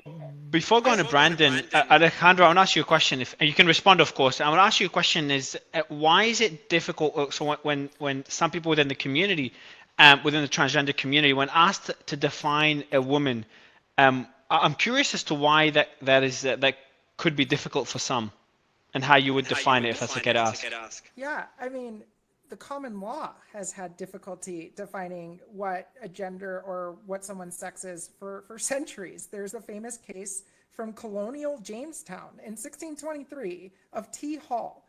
And the governor of Virginia at the time had to convene a court hearing to determine the sex of T. Hall because they had ambiguous genitalia, and no one could determine, and at various times they had lived as either female or male. And I'm sorry, this is 1623 colonial Jamestown. And there are additional cases throughout the years. Shortly after the Civil War, there was a case in Illinois dealing with a divorce where someone was trying to get a divorce because their partner was infertile, and it turns out that they were intersex. So this idea, or even going back all the way to the 13th century common law, with some of the commentators then saying that, you know, sex could be divided among three separate ways: male, female, and hermaphrodite, and that's a term that we don't use as much anymore. And if you want to look to religious texts, the Torah has, the Talmud acknowledges 6 genders. Various sects of Islam recognize trans people. That's why Iran has legal recognition of trans people. Pakistan, surprisingly, can have relatively much more advanced views on trans people. And we have the concept of hijra in most of South and Southeast Asia. So when you look at, you know, beyond just kind of the Western conception of gender and sex, there's a much more expansive acknowledgement that there are variations, not just between, you know, conceptions of gender, but also within the expression of sex and sex characteristics among humans, and that it is not just this like little neat binary. And to address, you know, Colin's point about sports, regardless of trans people existing and competing in sports, women's sports has had to deal with that, like how to categorize women in terms of how to test whether or not they're female. So starting in the 60s and 70s, there was tests to see if they had XY chromosomes. And that turned out to be not a great test because there were people that had XY chromosomes that had female reproductive systems. And then they switched over to a testosterone measurement system, which they also found to not necessarily be great because there were women with PCOS and naturally higher levels of testosterone. And we've seen cases like with Caster Semenya where they're being barred from competition in certain areas. And so this is an issue that people have had to grapple with, and people are trying to act like this is some new thing, and they're asking like as some gotcha, what is a woman? When reality is that sports and various philosophers, courts, the legal profession, governments have had to grapple with how to define the sexes for century and millennia. Alejandro, can I just jump in there? Can I ask you a question? Basically, you know, based on what you said. So I'll Sorry, so Alejandro, I Slayman, was going to ask you a very question. briefly. So hold on, Slayman, hold on. So I'll let you ask the question, Slayman. Then we'll go to Sebastian and Brandon. Brandon's been waiting for a while, and Sebastian's been trying to Yeah, follow a up for a while. really, Just a really, quick really sanity long check. time. This isn't about philosophy and over the ages or sports. Alejandro, Can I just, you know, Slayman, hold on, Slayman. Actually, Slayman, I'll let Sebastian and Brandon jump in because I've been trying to speak for a while, and then I'll get back to I your just want to question ask if you don't mind. Alejandro a question based on what she asked. It should be a very short After one. Slayman, in a bit. just two things. Everybody, what is it with everybody now suddenly, please? So, Lyman, I'll let you ask your question. I do want Sebastian and Brandon as well. They're impatient for a reason, man, because they've both been trying to speak for a while. So, yeah, Sebastian, jump in. We'll go to Brandon after, and then we'll go back. Two sanity checks. This has nothing to do with philosophy or sports. I live in Fairfax County, Virginia, the richest county in America. The school board here just passed a new regulation. In primary school, if a child misgenders another child, that says they're a girl today when they're a boy, they can be suspended from school. This isn't about politeness and about feelings. This is about fascist language control. And you had another speaker who said there are multiple cases, tons of cases. I raised my hand like over an hour ago because I was going to I know, ask. and I saw you also agree. I saw you agree with Buck as well a lot, and I was curious on why that is. I'm not sure I remember, but I'm going to kind of just try to make a couple of points that about what's been discussed for a while. The first thing I want to say is you've mentioned several times, this number of people on this side of the aisle and this number of people on this side of the aisle. I actually haven't had an opportunity to say what side I'm on, and you might be surprised to find that I'm actually not against the transgender community at all, and never have been. And my views on transgenderism really haven't changed much since I was a liberal to now as I am a conservative. However, what I will say is that when the question gets asked about pronouns and also the conversation about how, you know, now the numbers are so much higher, and it's because there's, you know, there's more acceptability and people feel more comfortable identifying as transgender. And the comment that was made earlier about, you know, the research that was lost because of the Nazi Party, and so we don't really have, you know, proper research. I find all of this completely ridiculous, because to me it's very, very clear. So first of all, I want to say I have no problem if somebody's born biological male or female, they transgender to the other sex.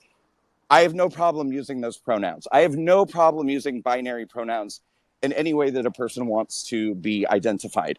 I draw the line with non-binary, gender fluid, they, them, any of this gender spectrum ideology, which I think is total nonsense. And in my view, the reason why this is now, we have so many people identifying as transgender, is because around 2015, when the Supreme Court decided that marriage equality was the law of the land for the LGBT community, all of a sudden, the oppression industry on the left had to come up with a new victim class of people to keep these industries going, like the Human Rights Campaign, like GLAAD, GLSEN, some of these organizations.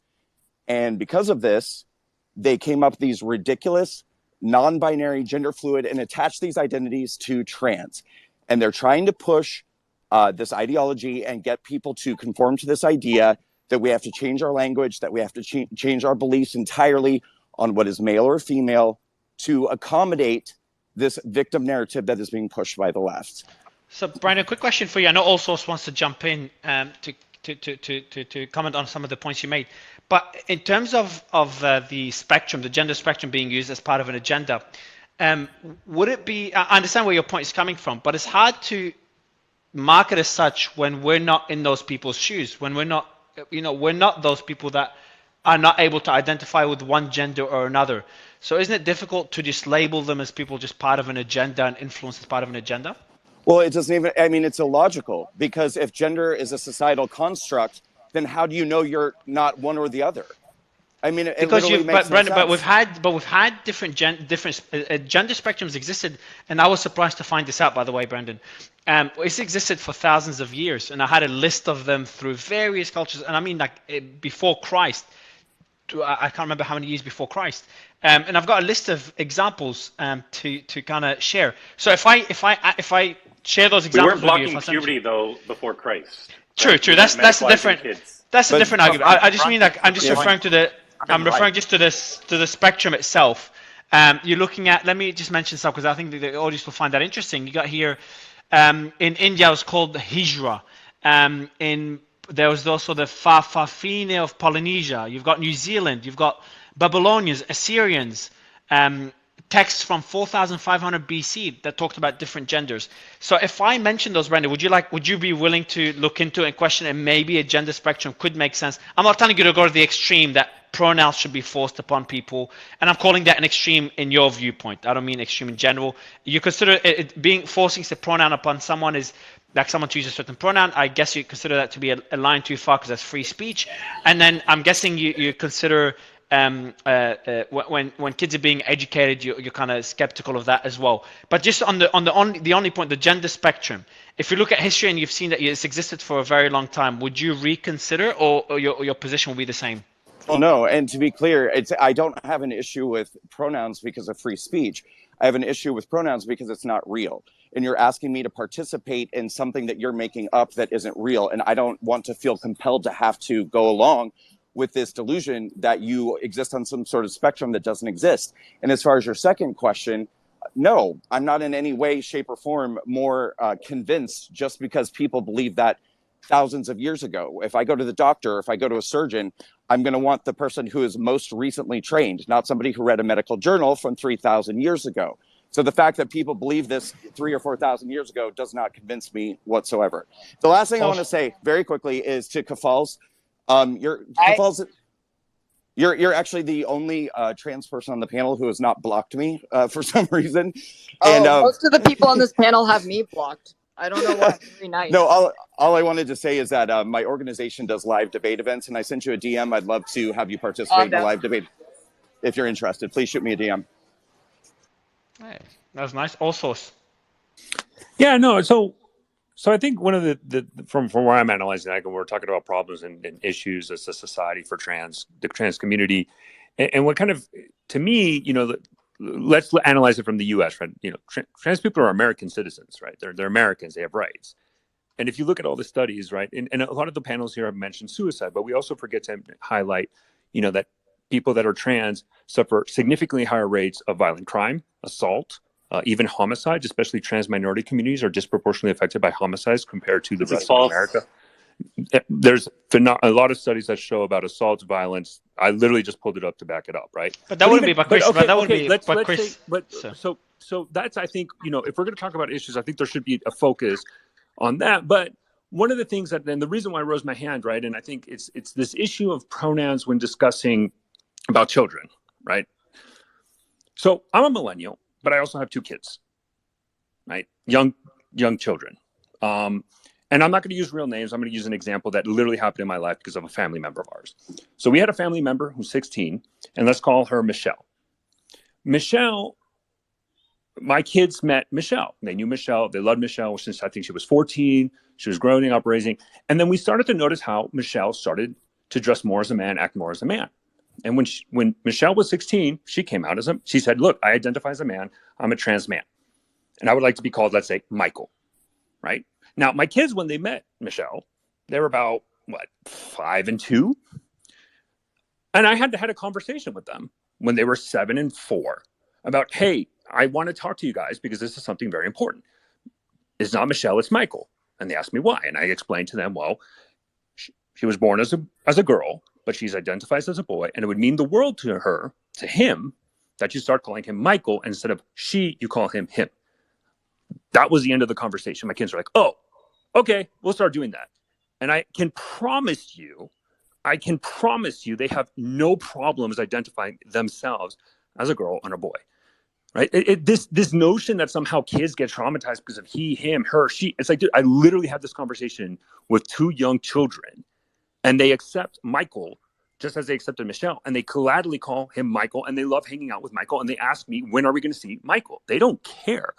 And I think one of the things that when we're on these panels, like, you want to talk about very strong beliefs and gender identity, or whatever the gender ideology, or whatever the term, like, go to a high school. I mean, we're all adults and we're all significantly older.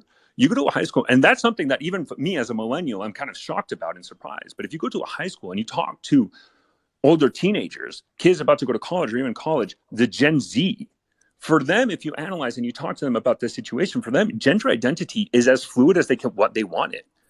And for them, this isn't a debate. This is just reality. This is what they believe in. And society and language and our societal belief changes with the population. And what we're seeing in our younger generations, not only millennials, but specifically Gen Zs, who will grow up and be part of society and will dominate society in the next 20, 30, 40 years, their beliefs will carry on society. That's how society works. That's how history, that's language. Language changes with how we talk. There's terms 100 years ago that were widespread in our language, that society changed it and language adapts. It's not this strict one monolithic way. It always adjusts and changes based on society. And I think if you look at the younger generations, especially Gen Z, they're clear what they want and how they believe in it.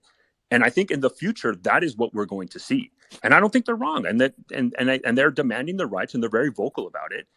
And I think that has to be respected. Could you please define gender identity for me without resorting to regressive sexist stereotypes? I've asked this question literally thousands of times. I've yet to get one answer. It's hard, but Chris, I think it's hard to. Can I try, Chris?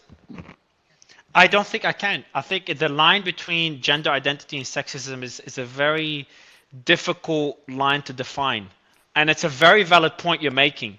And Alejandra, correct me, or Kefal's like that. Just on that particular point, it's a difficult line to really understand. And I think they do overlap in many ways. Okay, so that particular argument makes sense. If we're going to be if we're going to be cutting off the body parts of children, and we're going to be blocking puberty with a cancer drug that's never been approved for this purpose. The drug was approved for prostate cancer, Okay, but why do you use that sort endometriosis. of The language, drug was right? approved for uterine Yes. fibroids. Like, why do you Hold on. to that? The same drug has been No, given no, to... no. Yeah, Don't the go language to now, hold on. Kefals. I get So I think interrupted This Chris, is a every I standard think. transactivist tactic. They So can't hold on. handle conversation, so all they try to do is shut it down. No. So I think So if I it's finish just my okay. point, I'll So talk. It's that it's me now. So I'll get Chris to finish his point, and Kefals, I understand.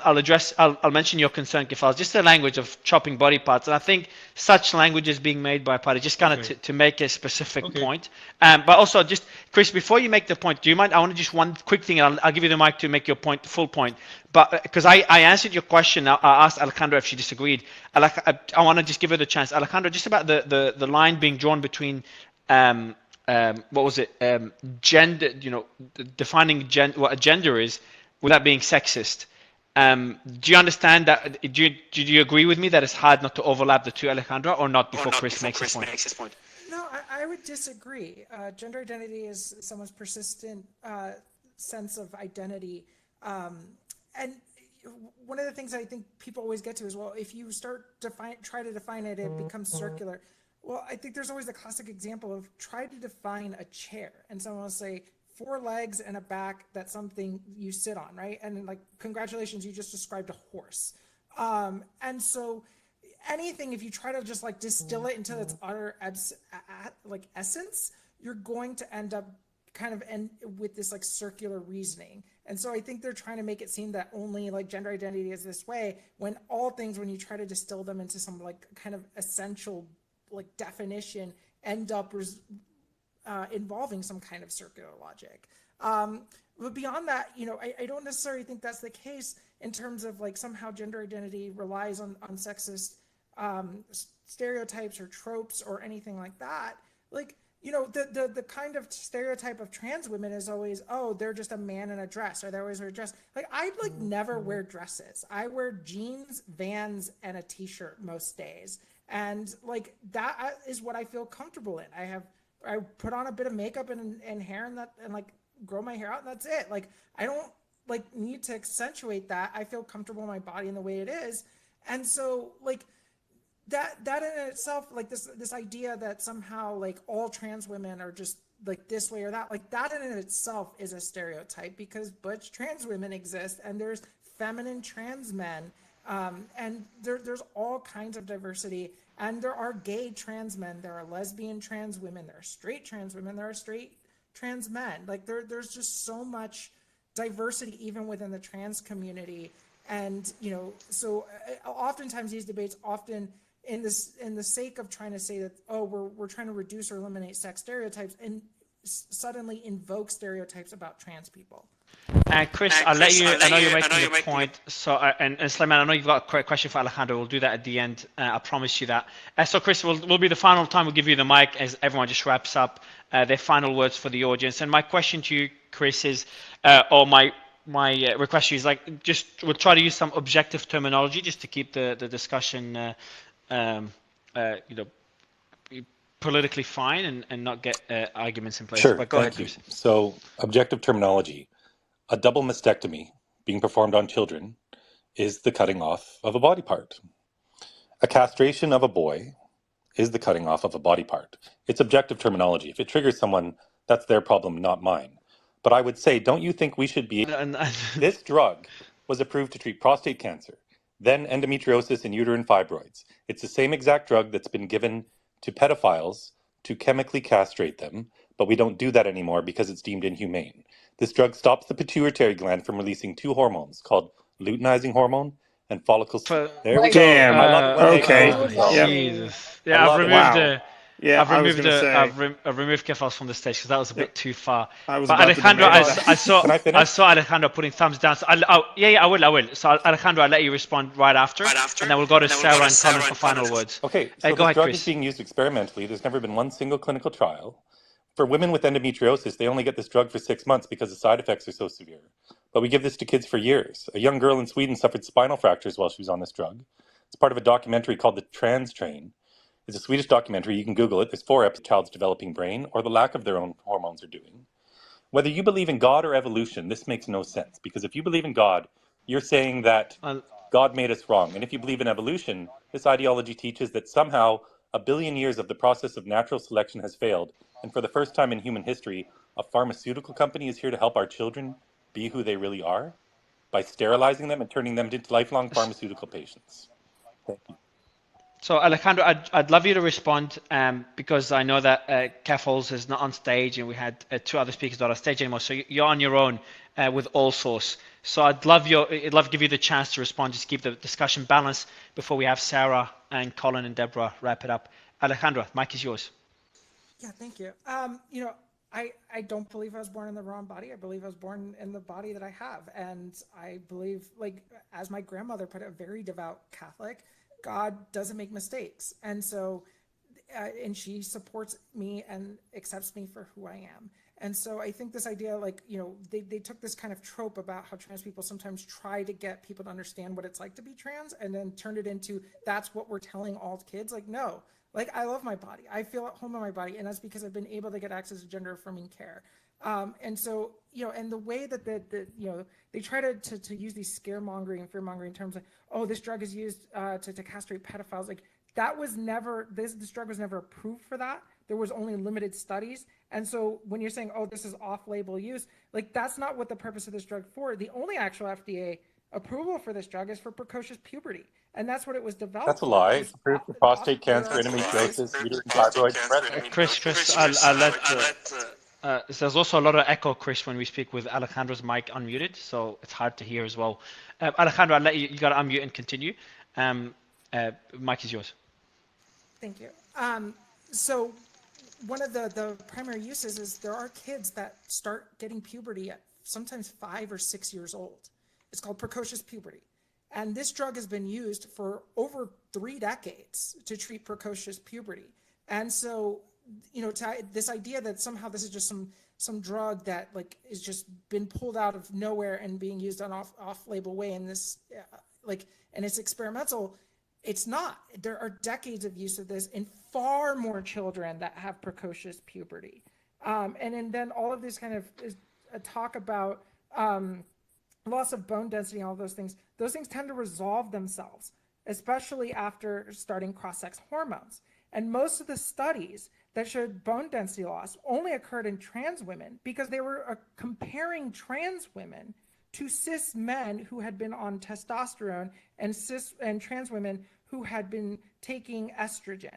And so to compare the bone density of those two, of course, you're going to end up showing some kind of bone density loss. So in comparison. And so there's a lot of misinformation about this and the way that the studies are being done. And in addition, WPATH has acknowledged that there may be potential issues with bone density. And so they, as part of the standards of care, say for exercise to be done and to give calcium supplements, and that should treat and to get regular checkups and follow-ups as part of that. So to act like this isn't known as part of the medical community is kind of just ridiculous. And many of the reasons why stuff like this ends up being an issue is because of lack of care and lack of access to care and access to good care.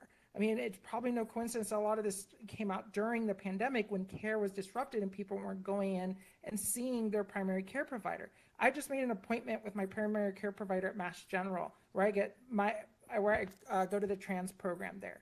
It is 3 to 4 months just to get a checkup with my primary care provider. So trans people are being forced to wait months, not to see a specialist, just to see their everyday primary care provider because of the disruptions to healthcare as a result of COVID.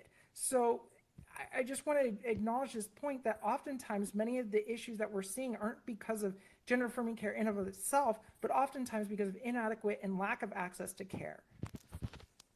Chris, I'll let you respond very briefly because we do want to wrap up. Hold on, I'll just mute Alejandro.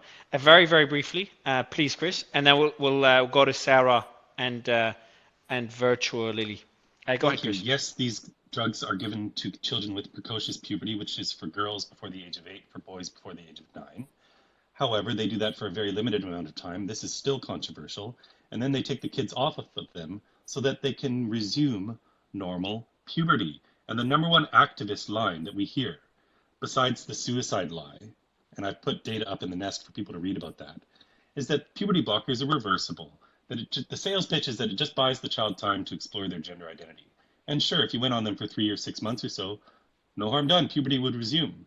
But in practice, as someone else already said, when you lock this kid into this medical pathway, they go onto the cross-sex hormones 98% of the time. This is an active intervention which a child almost never backs out of, when if you left them alone, they would grow out of it. And if you go on puberty blockers from, say, 12 to 17 years of age, where's the time machine so that you can go back to being 12 again and go through puberty? The facts are that they are not reversible. These children are stuck with a micropenis for life. And we haven't even gotten into this, but when they do the sex reassignment surgery on these boys, they're cutting out some of their stomach or some of their colon to form the lining of this neovagina, which has to be dilated for life because it's a wound that's trying to close up. This is absolutely abhorrent Frankenstein medical science that we have to put an end to. If an adult wants to do one thing, that's one thing, but not kids. Thank you. I want to go to Virtua Lily and then Sarah, because you both haven't had the chance to speak, and then we'll wrap it up with Colin. Virtua Lily, the mic is yours, and then Sarah,